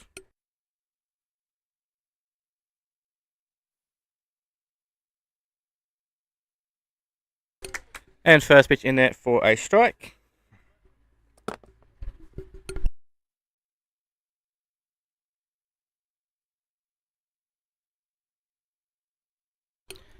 And just missing outside there. Jeremy's asked outside, and umpire's nodded his head. So he's just missing the outside corner, probably half the ball. So 1-1 count here for Rory. And that one hit out to right field. Rio lost and makes the catch. Bit of an unorthodox catch out there, but he caught the ball over his head. Last time when coming to glove, so makes the catch, secures it. Going to be a fly ball to right field there for the first out. So heading into the second batter here of the evenings, brings up catcher Jordan Thompson. So again, yeah, feel free. Any questions in the chat, guys? I don't have the chat open in front of me. So any questions you've got, any information about the players, feel free to shoot it through. And if it's appropriate, we can put it over the air as well. I said, if I don't know the question, I can be able to find someone that can. I do believe we're going to try and get Ryan Thwaites' microphone shortly, as that one is grounded out to shortstop Masahiro, who can't come up with the ball, and Jordan will reach on an E6. So runner on first base now with 1 out. That brings up the first baseman in Franco Natali, who's 0 for 2 but reached twice safely on errors.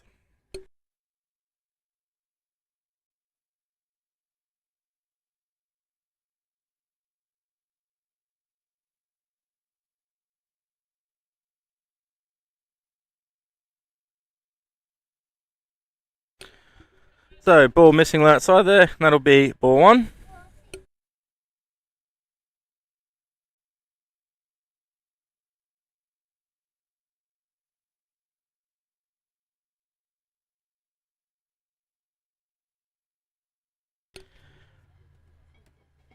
So that one is fouled back over the first base dugout here, moves us to a 1-1 count. And we have our second interviewee of this evening joining us. I'd like to welcome Vice President of Pine Hills, as a man of many other jobs. Thank you for taking off the roles of me, Mr. Ryan Thwaites. Thank you. I'm not live streaming yet. So runner goes, Wider throws a ball there, gets past Danny, but Massa backs up. Send him back. He'll be on a first flight back to Tokyo tomorrow.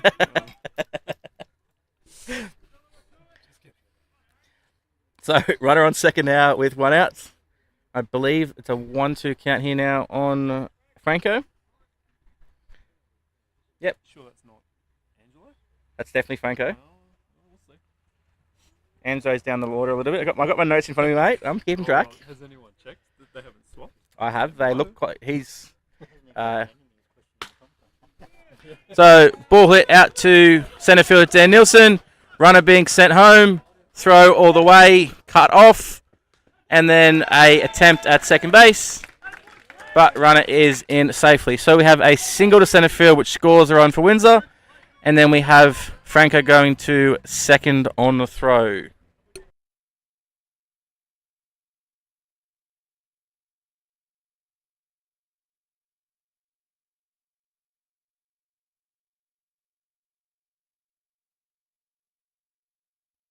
So run on second with 1 out. We now have a 2-1 ball game. And up to bat now is Michael Cone.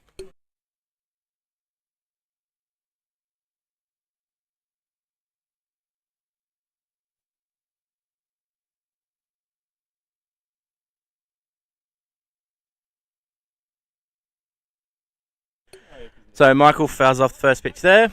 Ryan's just pulled the light up, so I was just talking about the camera positioning in centre field. I said for next time I need to move my car 1 more panel around further to get a little bit more behind the plate. So 1 strike count here on Michael after we fouled that one back. And deep fly ball out to centre field, runner tagging up. And Franco advances on that sacrifice there. So we just had Mr. Bruce Mutch up here having a chat, Ryan. So obviously you were quite close with Paul. So anything you want to talk about? You want to talk about Paul? Whatever, yeah. Oh man, I'll talk about Paul. What did Bruce say about Paul? Oh, I didn't ask him. We're just talking about the game and talking talking about the game and the history of it. And I said, we said so. Technically, Windsor won last year, but there's a technicality about the potential legal player they use. So, question mark over who's the winner of that one. So I said, we'll let Bruce decide who the winner was last year.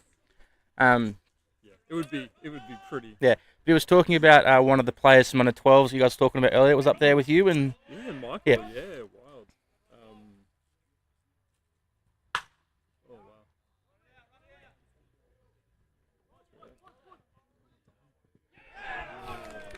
so another ball in the infield there with no one really claiming the ball. Land between or behind three fielders. So that will tie the ball game with Lachlan reaching safely at first. I'll put that as a single to 4, even though it really isn't. So run on first with 2 out. And that brings up Angelo Natali now. We'll see. I'm not sure. Yeah, Bruce was telling us about, obviously, yeah, Michael's up there. I was talking about Matty Boole, obviously he's still playing as well. He said, funny story about a Boole, actually. I'll tell you that one. Shannon Boole, his brother. Back in the day when we used to have the old cages before these cages, we had the Iron Mike pitching machine, which is still out in that. It's still out there if anyone wants it. So if anyone remembers the Iron Mike pitching machine in the little brick hut we had behind the dugout. Yeah. And when we were maybe under 14s or 16s, we were training and that machine was going and just ticking along. I don't know why. Shannon Boole walked in there and put his hand in that. And it nearly cut his hand off. Like, only Shannon would have done that. But he had to go to hospital. And then I think we were all just like, shit, we got to get rid of this machine now. I think that these days. Well, I obviously christened the new batting cage when I split my forehead open the week we opened it. So if you haven't split any part of yourself, yeah, so I think it was the week we opened the cages. I coaching a team the next week, and Nick Poker hit a ball straight back at us on the net and split my forehead open. So there's a bit of a blood trail through there just to open the cages up. So I've bled out in that pen before. That's been bad.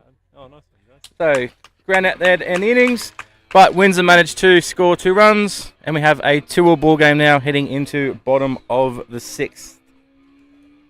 Yeah, so there's, as I mentioned before, so if you were out here on the field, I'm up there mowing field 2 of the weekend. So obviously both Bruce and myself, I want to give a shout out to the fields crew. Obviously you were here, so I'll give you credit as well. But thanks to guys for working on the field to make sure it was ready for tonight. Obviously you're up there getting field 2 ready for tomorrow for the juniors. Oh, I wasn't getting it ready for anyone. I just like mowing. So see, that's one of Ryan's jobs he's taken on, is just helping out with the mowing. That's one thing I want to do here. Yeah, I'd say that's one thing he wants to do. I think he has about 7 other jobs he doesn't want to do, but that's the one he wants to do. Yeah, that's the one I want to do. It's awesome. You go, especially when you have the ride on. Yeah. You go up on that field when the sun's gone. Yeah, out on the mountains. Oh. I think I did it once when someone couldn't do it. I said because I was helping with bought the first one a couple of years ago. Yeah. And everyone else wants to do it, so I've never actually had a chance to do it. I've done it once, I think, but yeah, it's always a nice chill experience. If you want to do it, mate, you can have it, mate. Thanks, mate. It's so nice of you. It is cool though. Like I always try and do it before Masters or before this game. Well, that's what we're talking about with Bruce. Was about the Masters. Yeah. I was talking about trying to recruit Michael back. Yeah. And he dropped on us that Ricky Pieway's moving back to Australia. He dropped on us, so. Is he really? That's what Bruce dropped on us. So you can go and recruit Ricky if you want. Holy shit. And I did say that we've got Mitch with his kids here, so you might be get both the Pieways back playing for your team. No, you can't have 2 in the same team. They'll kill each other. Well, that's what I said. I was talking about your team. Obviously, you got the 2 Sermons, the 2 Thwaites, so you can have 2 Pieways as well now. Yeah, 2 Sermons is touch and go. No, it's actually been good so far. But as I said, yeah, if you want a good laugh, guys, Monday Night Masters baseball. No, it's good quality baseball, but it's done in the right attitude. Like it's a good game to umpire. I tell you that. There's not a lot of defense. No, a lot of offense. Plenty of offense. Yeah. It's 10 and. So Pine Hills, we have 2 Div 2 teams here. So the 2 Div 2 teams played each other here last Monday night. We played 9 innings in a Masters Div 2 game. That's unreal. Yeah, and it was a great game as well. Yeah, we got to 9 innings. Jesus. I don't even. Oh, we had the rain out. That's why. Yeah. I was like, it feels like so much longer. It was 2 weeks ago. Yeah, that's the one problem with Masters. As we're talking about Bruce, obviously there was the 3 rain-outs this week here. So there was no Masters Monday night. The Tuesday night makeup got rained out, and then the women's on Wednesday got rained out. So Did Masters Div 1 play at Redcliffe? Did that I get... I don't know about that one. Yeah, I didn't actually follow that up. But as I said to Bruce, the bar happened to magically open on Monday night when we were here. So Excellent. Yeah. Takings from Monday. because there was a few of the guys already here, so we thought we'd jump in. We had a couple of drinks and had a bit of chat with a few of us that were here. Masters is the secret Yeah. ingredient. Well, that's what Bruce said. He says, "Is that a drinking league?" So it's not really a drinking league, but the drinking happens afterwards. I'd like to know how much money the club made from Masters last year. It'd be solid. Yeah. So Masahiro, who I forgot to mention, strikes out there. I've got to point out what Goofy 4 Cup song it is. Yeah, what is that? Oh, that's great. So yes, I believe it is. I believe it's a song that Freddie has chosen, and I think it's something in Frozen. Someone told me last couple of weeks ago. So it's a song that Freddie. So Freddie, Goof's son. I think it's a song that Freddie chose. I think. So Massa strikes out there first out, and Goof takes pitch 1 up high.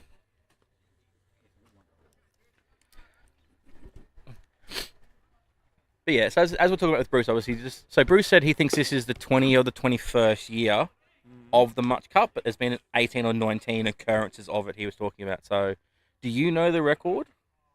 How many times? Yeah, each team. Do you know how close it is? No, Yeah. it's on the cup. So yeah, that's what Bruce says. We know a couple of years ago it was 8 all, Yeah, right. and I think that was 3 or 4 years ago from my memory. So I said I do think it's still close 1 or 2 either way. So I actually thought about making a website just for that, and it would be like paulmatchcup.com, so we could go, oh yeah, let's have a look. well, that could be good because there's people taking photos here. So we always get the That's photos fine. put up. That's fine. And Goof has hit a long fly ball to right field, and there we go. Over Timmy Manda. Yeah. Yep. So obviously one of our sponsors out there, so obviously Tim Manda banner. So Goof gets himself a home run, and Pine Hills retake the lead 3-2. Away, Subby!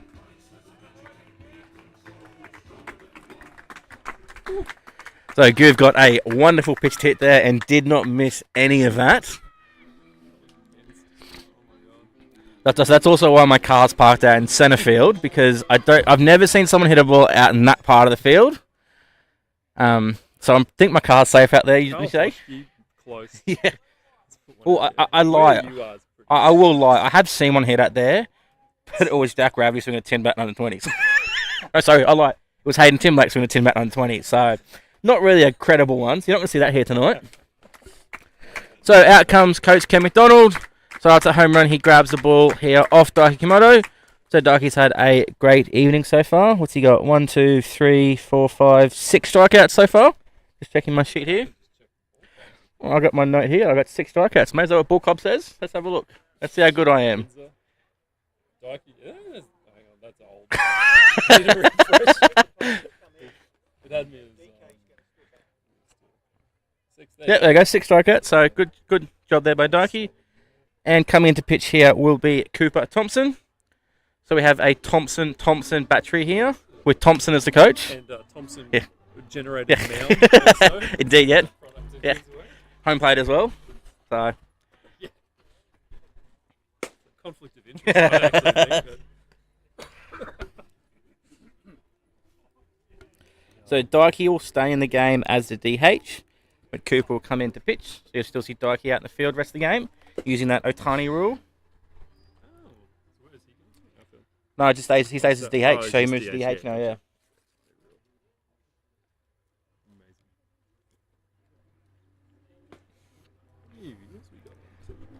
Last I checked, we're at 16 or 17. So. The stream is good. Mm. Yeah. So see, as we said, guys, so this is our second version of stream. Obviously, we did the test stream last week. We ran into a few issues. We obviously added the centerfield camera this Yeah, we week, got it lost. working. We lost by a lot. Yeah. I won't come that. So we got the centerfield camera up this week. We are looking to keep this going. So if any of you are watching, want to give some time and help us out with the stream, We'll donate some money. feel free to email the phlbcsecretary@gmail.com with your interest. Thanks for that. If you're a business wanting to put some sponsorship up, we've got some available sponsorship banners we can add on. You obviously got the sign on the fence potentially, or we can add you to the stream as well. I'll do the full sellout mode while I'm here. Sales pitch of the year. So yeah, so we can add some graphics in if you want to get some behind and support it. We understand some people are short. Obviously, if you want to come and commentate one game, be a camera operator. We'll take any support we can get. Come and have an interview with me. Whatever you want to do, guys. So Jacob Nilsson will be the first batter that Cooper faces here. First pitch was low in the dirt for ball 1. So Pine Hill's got that lead here again. You going? Ryan's had to duck off here just to say goodbye to his nephew.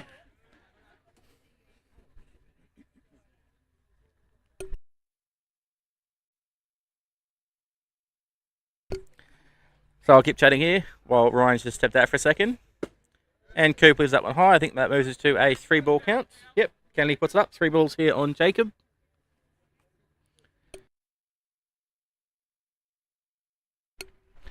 But yeah, I will say, so thank you. I think it was either Nick or Josh, whichever one of you with that comment there earlier. We've now gone and found out what who Q Signs is. So thank you guys for that comment. Thank you for tuning in. And again, thank you to everybody for tuning in for tonight. Hopefully we're giving you a great view of this game. Those of you that weren't able to make it here tonight. So, 4th pitch in for a called strike just on the inside. And then Jacob draws a walk on the next pitch. So, bring up to bat now will be Ryota Masuzawa, who had a single to second base in his last at-bats. So he's 1 for 2 tonight with a strikeout as well. Jacob at first now with 2 outs. Sorry, 1 out. Rio's a web developer, programmer, likes long walks on the beach. Made a nice catch out there before. Don't think he knew where it was, then jumped up and caught it. Made up for the... Saw him drop one. Yeah. I've got it down as a double because I didn't see the scorers grab a red pen though, so... Sure. Watching the scores. I am, so I can keep my notes up to date for errors. So swing and a miss there for Rio. Rio absolutely feasts on Division 2 pitching. It's about 500 in Div 2. Yeah. Have you still got the samurai setup going with the hair? I don't know, to be honest. Let's see if he takes the helmet off and we can see. Yeah. It was pretty cool. Take it off. Yeah, Oh, we've got a pinch hitter coming up, looks like. Not now, not coming up. So, Shunsei Sadamitsu up to bat here now. So, first base, we have Jacob Nilsson still with 2 outs. And first pitch, Stephen Cooper's in for a called strike on the inside corner. Looks like Shun's changed bats. I don't remember that orange bat last time. Probably. That's what we're talking about, just back to with Bruce there before, like how nice it is seeing some of the older members come back. So we've got the Piewires up there. Obviously, I haven't seen the elders. I saw JP was down here tonight. We've got a few of the older boys. We've got Gump and Webby down here. Scotty Bryans here as well. I saw Dan Castle and Jack Gravity make an appearance. No. So that's always the good thing with these games is you get. So great throw there by Jordan, but just not in time. And Jacob gets himself a stolen base. That's what we're talking about with Bruce. How nice it is. I mentioned it earlier. Like this game in particular, this Bruce Mutch Cup, you do get a lot of the members that this might be the only game they come to each year, but they make the effort to come to this game and support the clubs. Yeah, it's a good one to come to. Yeah. Yeah. So as I said, the whole I wouldn't say the terrace is full here, but there's quite a lot of people sitting on the terrace. There's a few people up on the edge of the car park as well, I believe. Not as many as we have at Masters. But we're close. Canteen.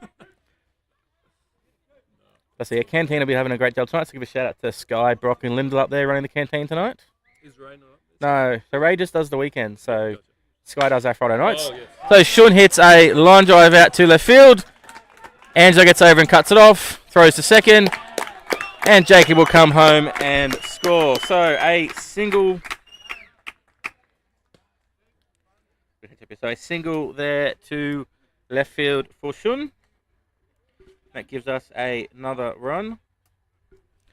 So we have a pinch hitter coming in here for the DH spot. So Caleb Duke will be coming in to be the DH here in place of Case Bunting. So Caleb gets an at-bat here with 2 outs and a runner on first. Pinch hit Case for a player less than half his age. And probably got twice the speed. Or is that harsh to say that? I don't know. I haven't seen Case run. Neither have I, to be honest. He doesn't So, look fast, though. I'm glad you said that, Ring, because I can't really comment on people being fast. Yeah, well, I don't know if I can beat Case in a race. We'll see. Master Showdown. Oh, he's age eligible for you. Make him in there. Yeah. Caleb Juki prefers Caleb. Does he? Okay. No, he hates it. That's what I call it. So, Caleb. Caleb is the grandson of a Bruce Ball. So Bruce mentioned that earlier, actually. Which is wild. Bruce Ball, when before we Pine Hills, we used to play Mitchelton. Mitchelton Unicorns. Yeah, and before my day. So old, yeah. And we played there for like a few years, and Bruce Ball was like one of my rep team coaches back in the day. And I came to watch Caleb play a couple of years ago, the under 16, and Bruce Ball was there. I was like, "What are you doing here?" It's like, "Oh, my grandson." You're kidding me. Yeah, Bruce did mention that one earlier about him being here. Obviously, because he mentioned that obviously Caleb caught the first pitch to him, so he mentioned that he was the grandson.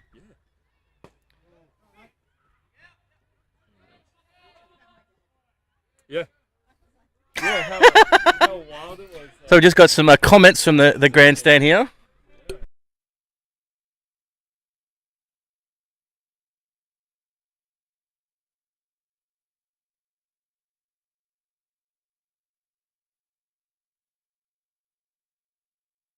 So Caleb gets a good piece of that one, but just can't quite get enough of it, and ball caught out there in the left field alley by the centre fielder. So great piece in there from probably one of the younger guys playing in Division 1 here. Yeah. So heading into the top of the 7th, we have a 4-2 ball game. After Pine Hill scored 2 runs there on the home run from Goof, and then the single from Shunsei. So top 7, 4-2 to Pine Hills. Do you have a break during the ad?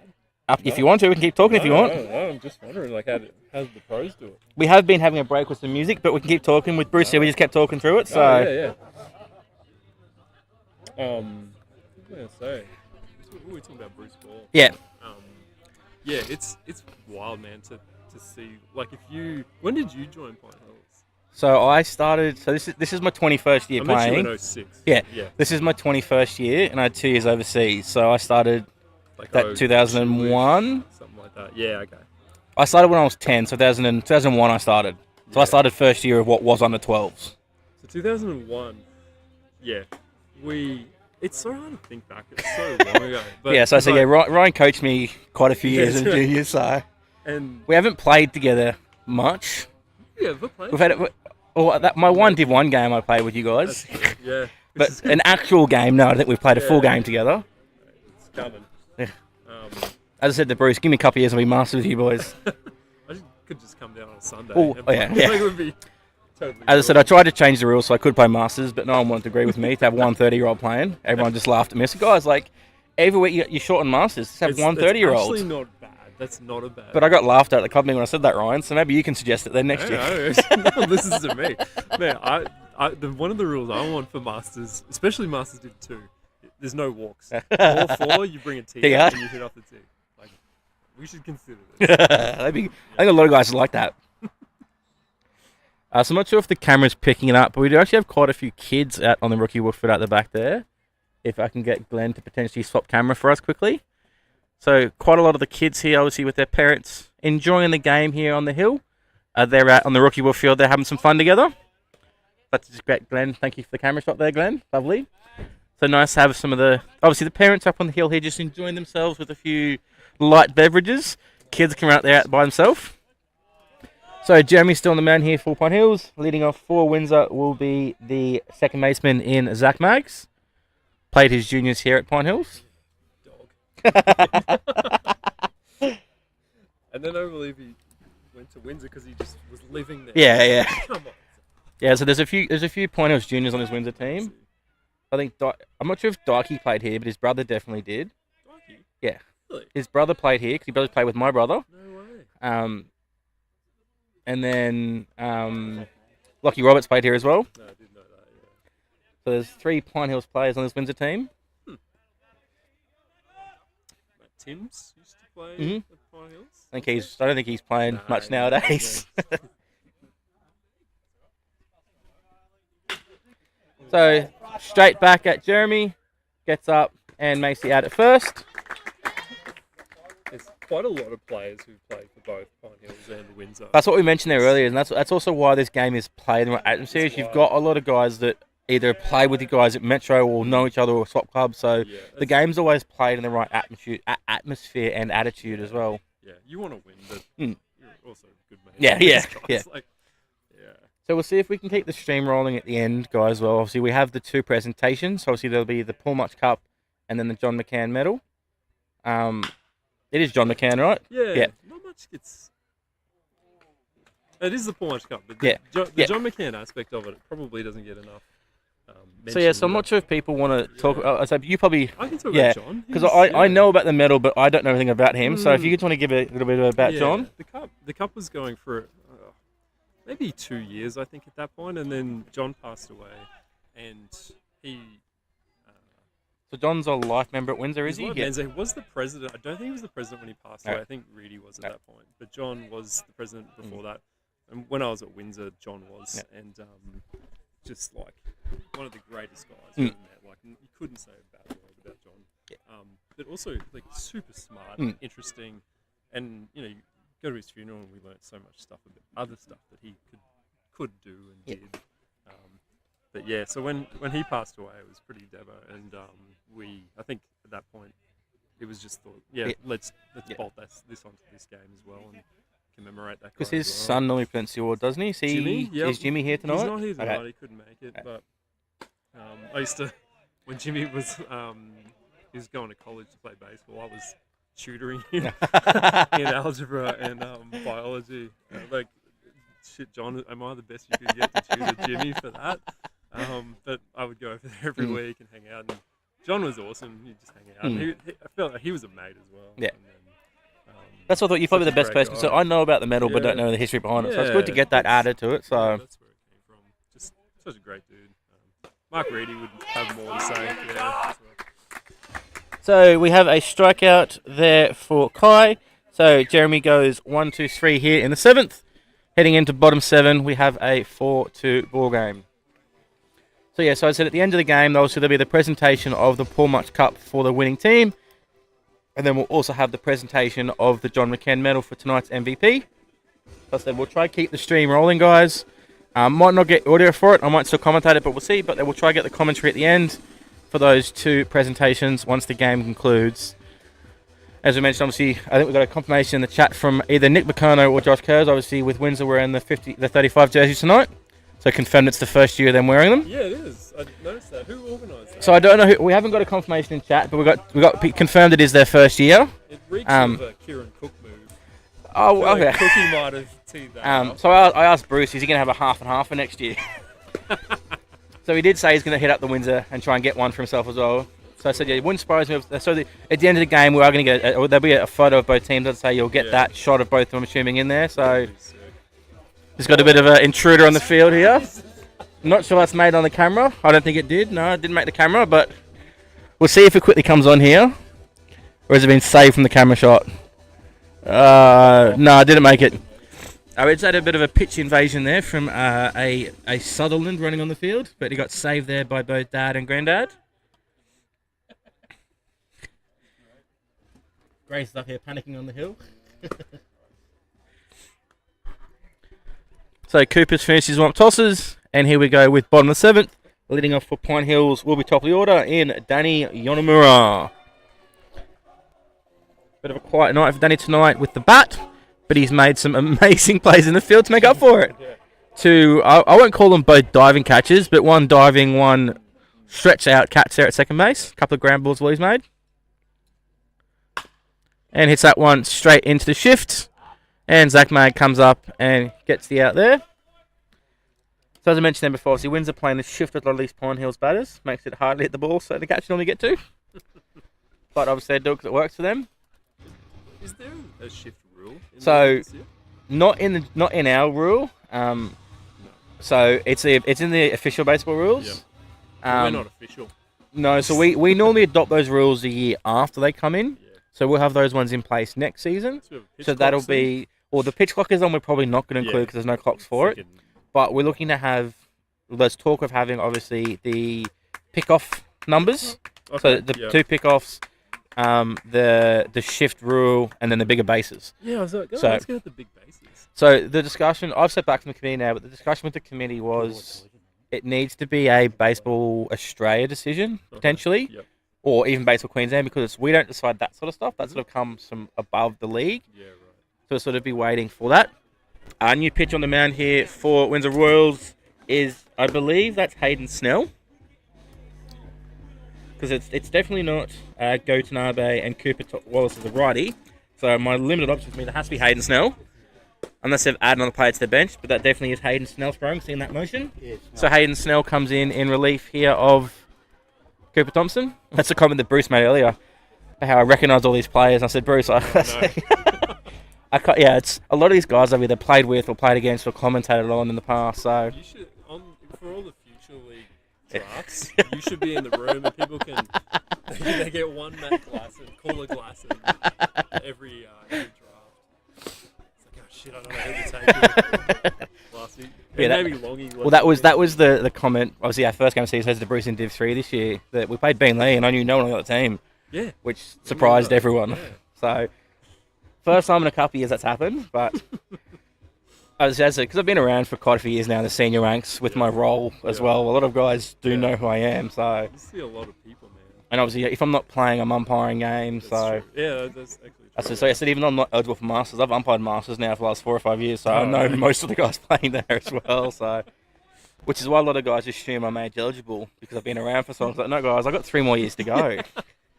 Don't round me up. Yeah. So on the mound here for Windsor is Hayden Snell, and the first batter he will face will be Dan Nilsson, who is 2 for 3 with a strikeout and then a single and a double. First pitch, Hayden's in for a called strike. I have jokingly thought about registering under Dad's name and playing under his name, but I don't think I look like I'm 64, so born in 64, so don't quite pull off the 59-year-old vibe, do I? So what's Snell's deal?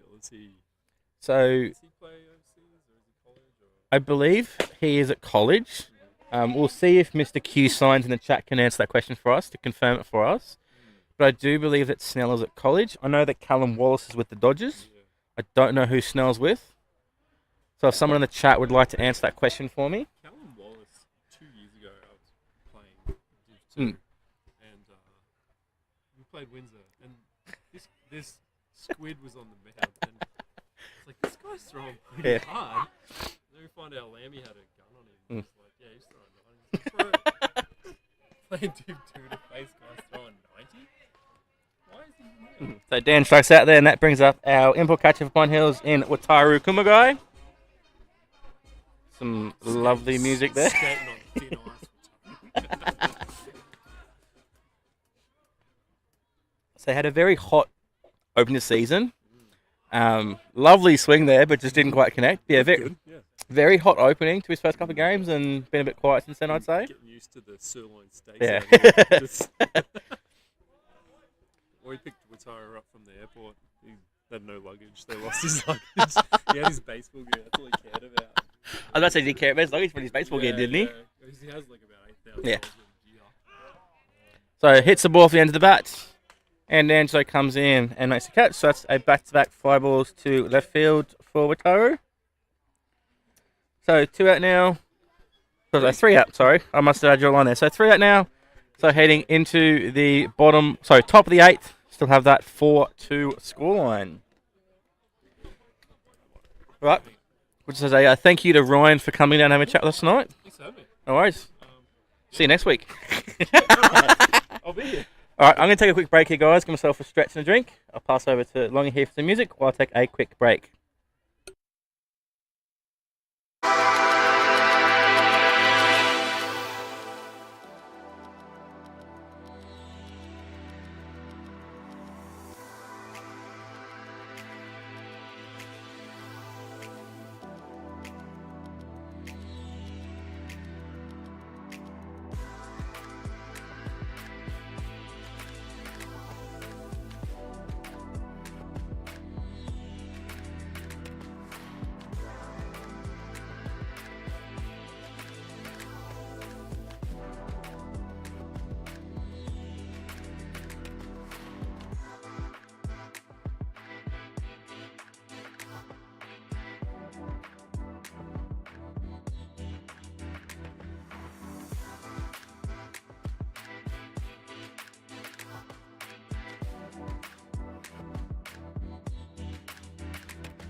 So leading off here in top of the 8th inning for Windsor, we have their leadoff hitter in shortstop, Rory Splatter.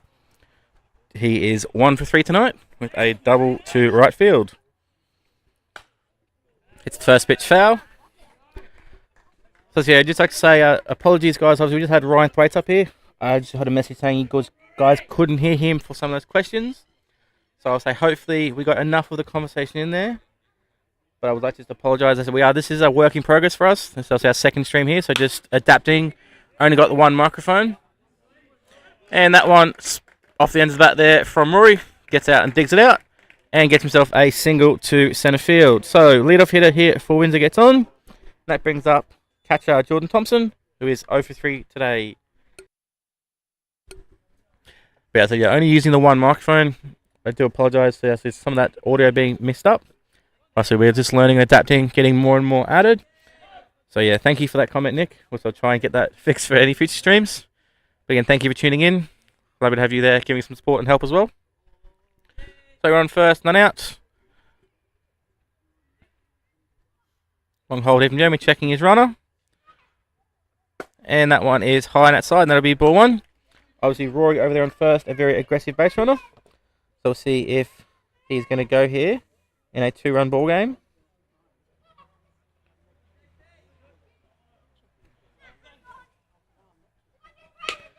And that one catches Jordan on the arm guard. So that'll be a hit by pitch, which gives Windsor now 2 base runners. Runner on first and second, and brings up first baseman in Franco Natali.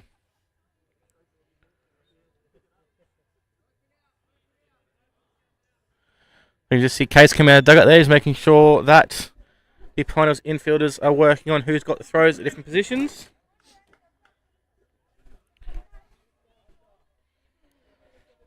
So obviously this game is being live scored.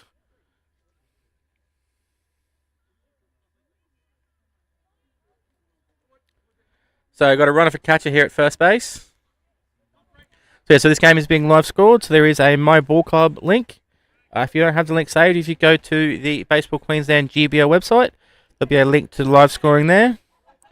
I'll try and get it up in the chat. I think Glenn's doing it now for me, so the link will be in the chat quickly for the live scoring if you want to follow along. Franco swings that first pitch and fouls it off.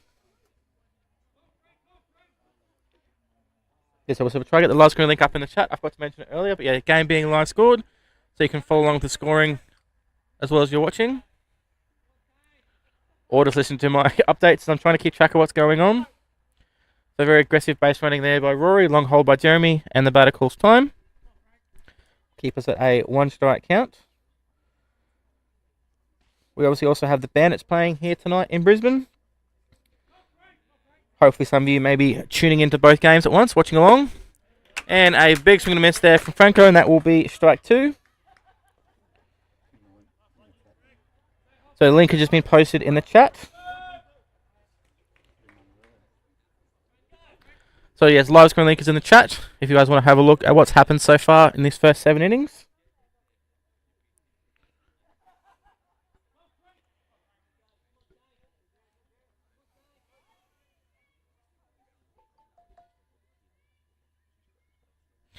So again, long hold from Jamie, just checking on his runners.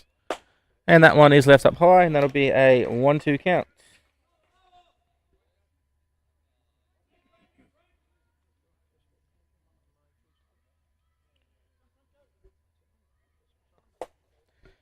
So good job there by Water keeping that one in front.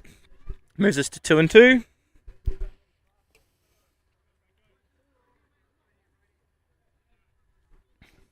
So for those unaware, tonight is a 2.5-hour game, or 9 innings. Whichever comes first. So ball at the end of the bat, straight to Jeremy. So Jeremy gets that ball, makes a throw to Danny, gets the out at second, and then Danny makes a nice throw across the line to first, and we have a double play there for Pine Hills.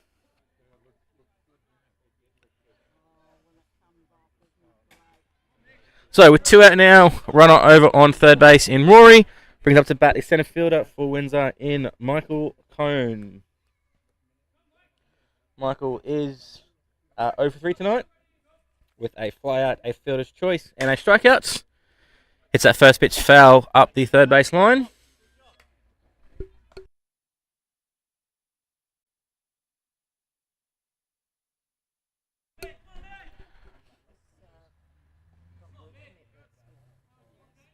So as I was saying there, tonight is a 2.5 hour game or 9 innings, whichever comes first. We're obviously in the top of the 8th here at a 2 hour mark, so I'm assuming we're going to play 9 tonight. But just because there are some curfews across the league, all Friday night games are 2.5 hours long, just to make it even for all teams. And a swing and a miss there from Michael. That'll move us to a 1-2 count. Yes, obviously this game here, obviously with how close this game has been, as I said, very competitive game between these two teams, as much as it is in remembrance and a friendly game. Two teams do take it very seriously.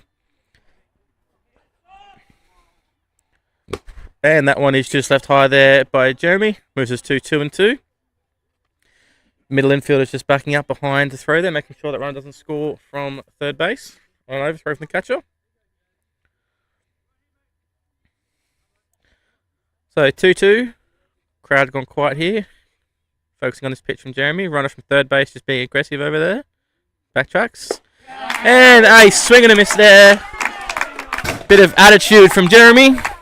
As he walks up the mound there, gets the strikeout to end that innings. So Windsor will strand that runner over on third base.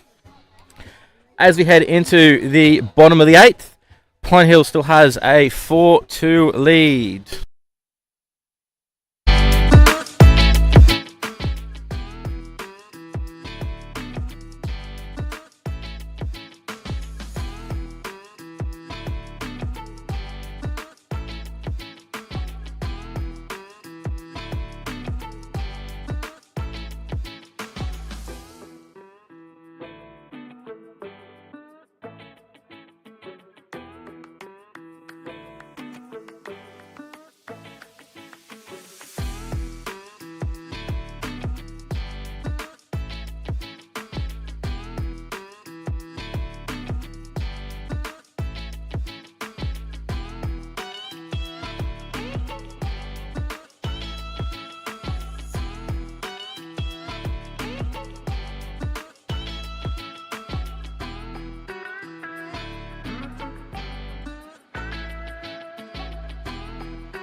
So returning here in bottom of the 8th inning, we have a 4-2 ball game Pine Hills way. And leading off here for Pine Hills will be their shortstop in Masahiro Takahashi. So Masa is 1 for 2 tonight with a walk. He obviously got an RBI in his last at bat and scored in that innings before when we scored a couple of runs. So first pitch there was a ball. So had a double to centre field in his second at bat today. So pitch there for a called strike is a 1-1 count. So Master tonight with a walk, a double and a strikeout. He's 1 for 2 overall. And that one in there for a called strike. Obviously Master hasn't been the strongest within the field, but obviously made up for it with that run he scored on the double there. Think if he can make up with some more offense here. Pitch there from Snell is down low. Moves us to 3-2, I believe. See what happens on this pitch here. And that one is fouled down the right field line. Into the bullpen over there.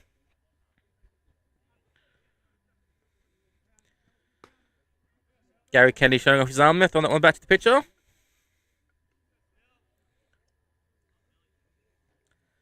So Snell's ready. And that one is fouled over us here behind the magnet.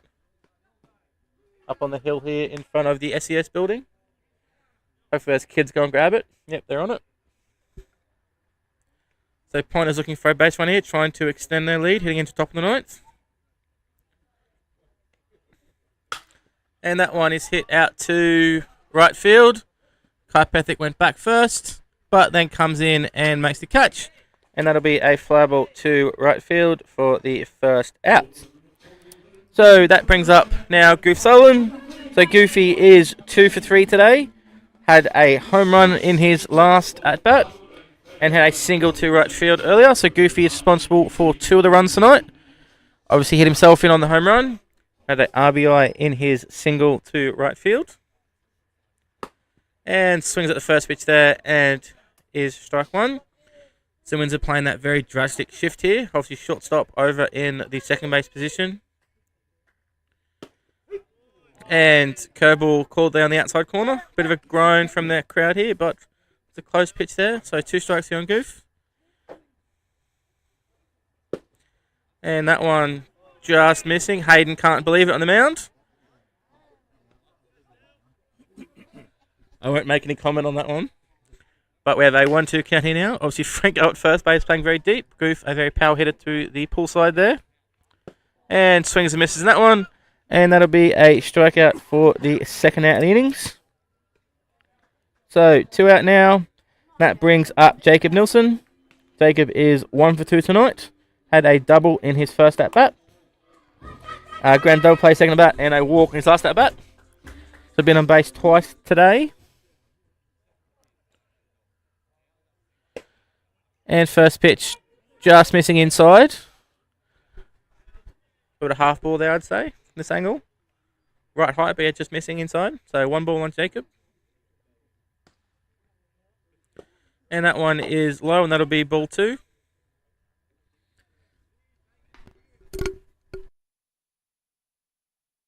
So again, guys, so give a shout out to everybody. Thank you for tuning in. Again, feel free to stick around once the game concludes. So Jacob gets a good piece of that one, hits it out to deep centre field. And that one will one-hop the fence out in centre field. And Jacob gets himself another double. So that ball one-hop the fence in centre field. So great piece of the ball there by Jacob.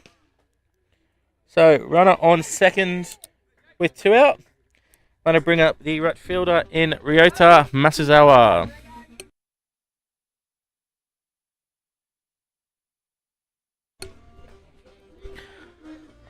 So out comes Coach Ken McDonald. Have a chat to his pitcher here. I'm assuming we'll have a change here with Ken coming out. Normally Tony Thompson comes out if it's just a talk. I was checking here the bullpen going over there for Windsor. Yep, so Ken McDonald's grabbed the ball here off Hayden Snell. So I have a pitching change here for Windsor Royals. Just see who's coming through the dugout. So it looks like coming into pitch now for Windsor will be one of the imports here in Go Tanabe. So coming into pitch here, I believe he's a lefty. Let me just see him put his glove on. Yep, so lefty coming in here for Windsor in Go Tanabe. Whilst he warms up, I'll just take a quick breather.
So Go has finished more pitches, and we're ready to go here to start off. To continue this 8th inning. So runner on second here with 2 outs, and Ryota Masazawa up to bats.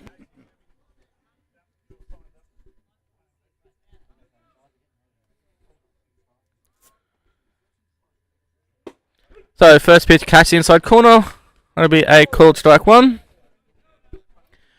Just spotted our potential next interviewer guest there, Mr. Scott Bryan. Might grab him over the microphone. Depends how quick you want to get this stream turned off, isn't it, Glenn? So next pitch inside there for ball 1. So for those of you that have been around the club a while will know Scotty Bryan quite well. He's the person you don't know anywhere near a stream microphone. Good quality, but not quite stream appropriate. So Rhea hits that one off the end of the bat. And nice play there by Michael. Runner's held at third base. Rhea make aggressive turn, but keeps the ball in front. So we have a single to centre field off the end of the bat there for Rio. Jacob moves over to third. So we have Rio on first, Jacob on third. That brings up Shunsei Sadamitsu. So Shunsei is 1 for 3 this evening. Fielder's choice, his first at bat, double play second bat, and had a single to left field in his previous at bat.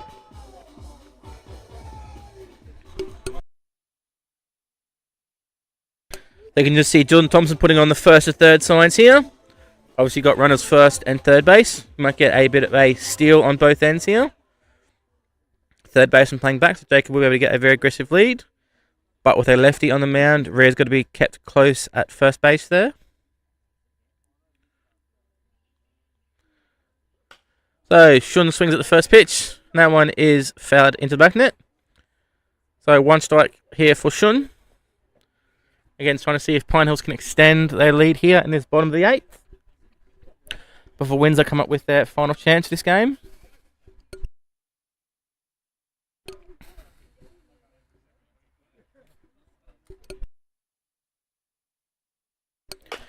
So hits a ground ball to shortstop Rory Splitter. Gets a nice hop. So gets a nice hop on that one, but the throw is offline. Tag can't be made at first base. And another run comes in to score from third base there. So I'll call that a single. It was a hard hit ball. So runners now on first in Shunsei, second in Ryota. And up to bat now is the DH now in Caleb Duke.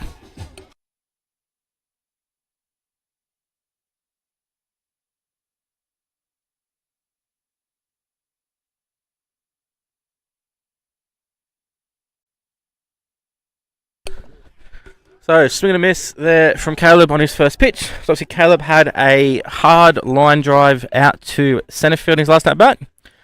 Got a good piece of the ball, but just couldn't quite get it in the gap. And Michael ran it down out there in centre field. So, pick off attempt. But no throw, so runners go back safely. So, as you can see, second baseman playing nice and close to the bag. Keeping that runner nice and close.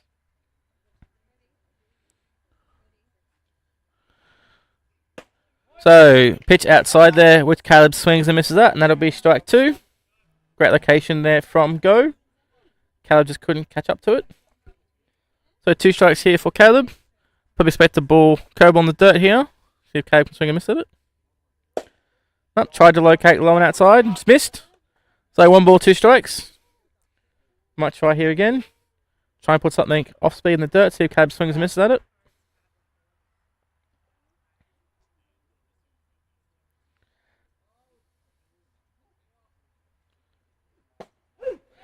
And fastball there, and that one catches the inside corner according to umpire Kennedy.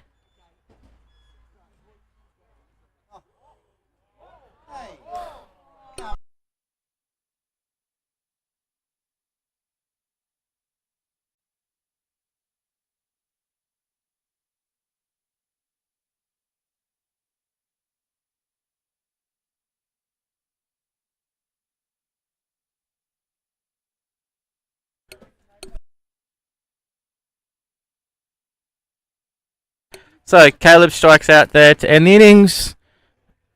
says one thing and walks off, and then I don't know what he said, but umpire Kennedy has ejected him from the game. So that's interesting one. So Coach Kennedy just talking to Coach Griff talking to Kennedy there. So into the top of the ninth here now, and we have a 5-2 ball game here. Windsor down to their last 3 outs. Jeremy Atkinson still on the mound.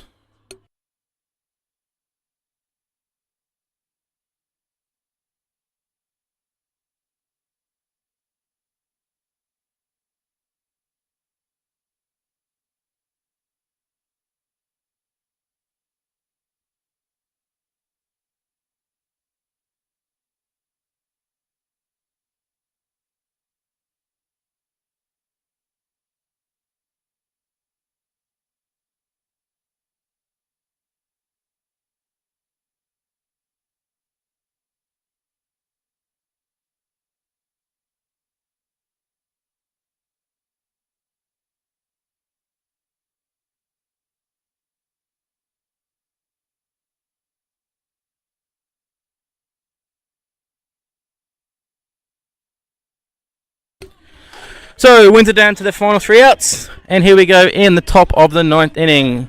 So again, make sure we stick around after the game. There'll be the presentation of the trophy and the presentation of the John McCann medal for tonight's MVP. So there'll be a couple of suggestions here, I think.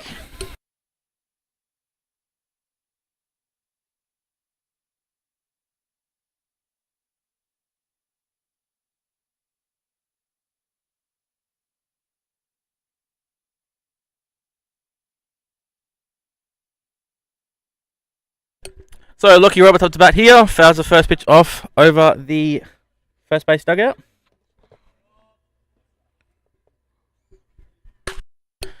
So hits the next pitch there, foul up the third base line.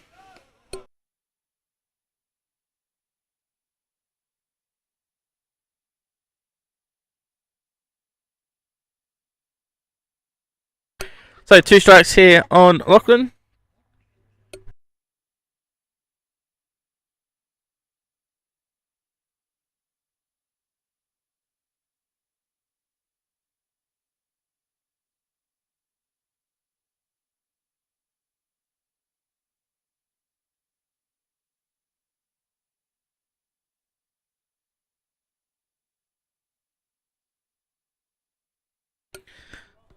So 1-2 count here on Lachlan. And frame job there from White. I can't get that one. So we have a 2-2 count.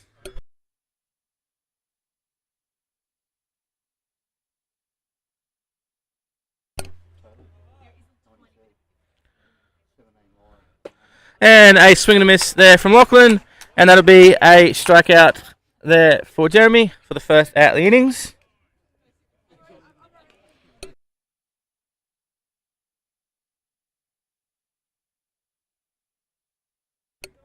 So that was, I believe, the 7th strikeout of the evening for Jeremy, according to my book here.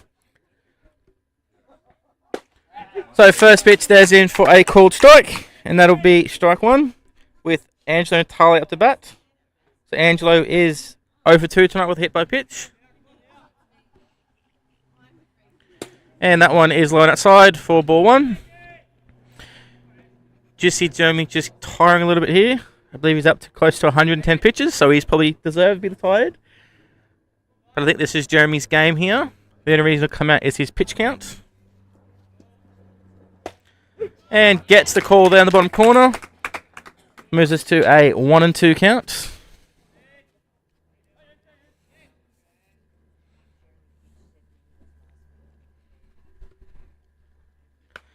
And bit of a check emergency swing there, but fouls the ball back. Keeps us at 1-2.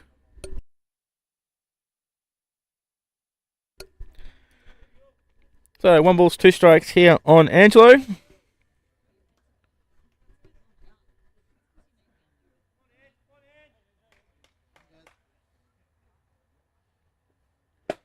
And gets a swing and miss there, and that'll be his 8th strikeout for the second out of the innings. So Windsor down to their last out now. And that brings up the second baseman, Zach Maggs. Zach is 0 for 2 tonight with a sacrifice bunt as well.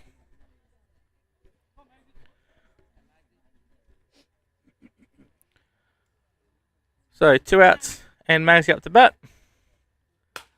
Fouls the first pitch off to the first base net. So 1 strike here on Zach.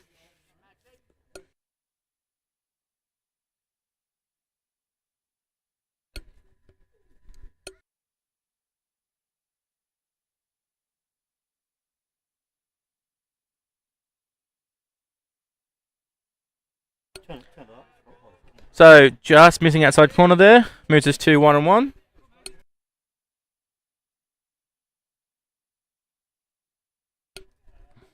It's a pretty long extension. I put him. You could get right out there. So hits that one off the end of the bat. And Rio comes in and makes a catch. And that will be the ball game. So Pine Hills win the Paul Mutch Cup for this season, 5 runs to 2.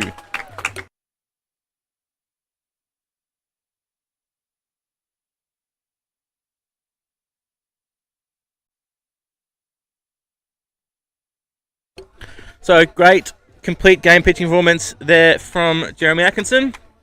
Pine Hills with the 5-2 victory. We'll have a short presentation on the field here shortly.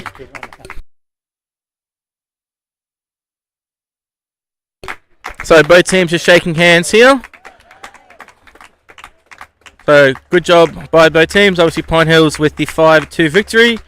We'll just stay on the air for a second here to do the presentation.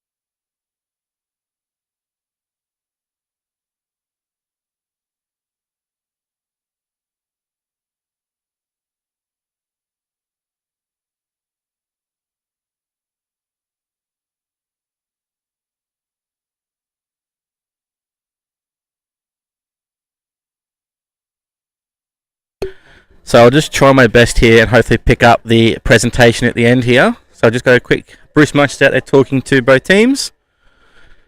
I'm not sure if we have the trophy here to present to them.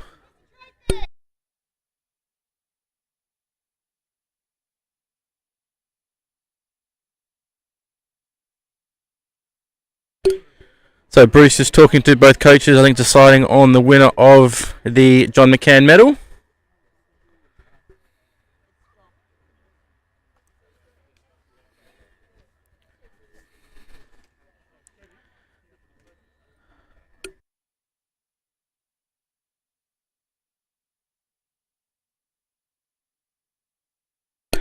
So I think we're just checking where the awards are here. So we're just getting underway very shortly here.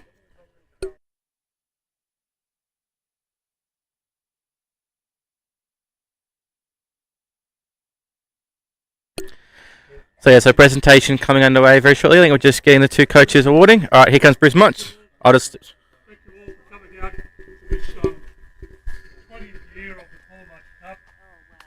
I wish I could remember the numbers, the breakdown of Windsor and Pine Hills winnings, but I'm pretty sure it's dead even. Thank you to the scorers, thank you to the umpires, thank you to the canteen staff and particularly the ground staff for getting this put there. I think it's because the field was unplayable 2 nights ago, but they've done a great job. Thank you to both Windsor and Pine Hills. It's always been a game of respect for the game and respect for all who play for both teams. Thank you to Peter and Tony and Bruce. The winners obviously Pine Hills this year. We'll find the trophy soon. It's not out there. We also present the John McCann Medal for the MVP, and I've great pleasure in awarding that to Jeremy Atkinson.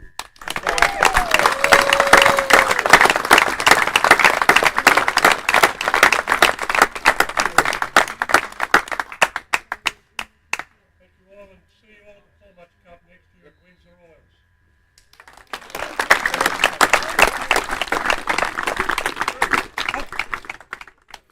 So thank you very much everybody for tuning in. That'll be the end of tonight's stream. We'll just leave the cameras going here whilst the two teams take their photo. But again, thank you everybody for tuning in. We'll hope to have these streams keep going. But again, thank you for tuning in for tonight's Paul Mutch Cup. And congratulations to Pine Hills and Jeremy Atkinson as tonight's John McCann Medal winner. Thank you everybody, and good night from myself.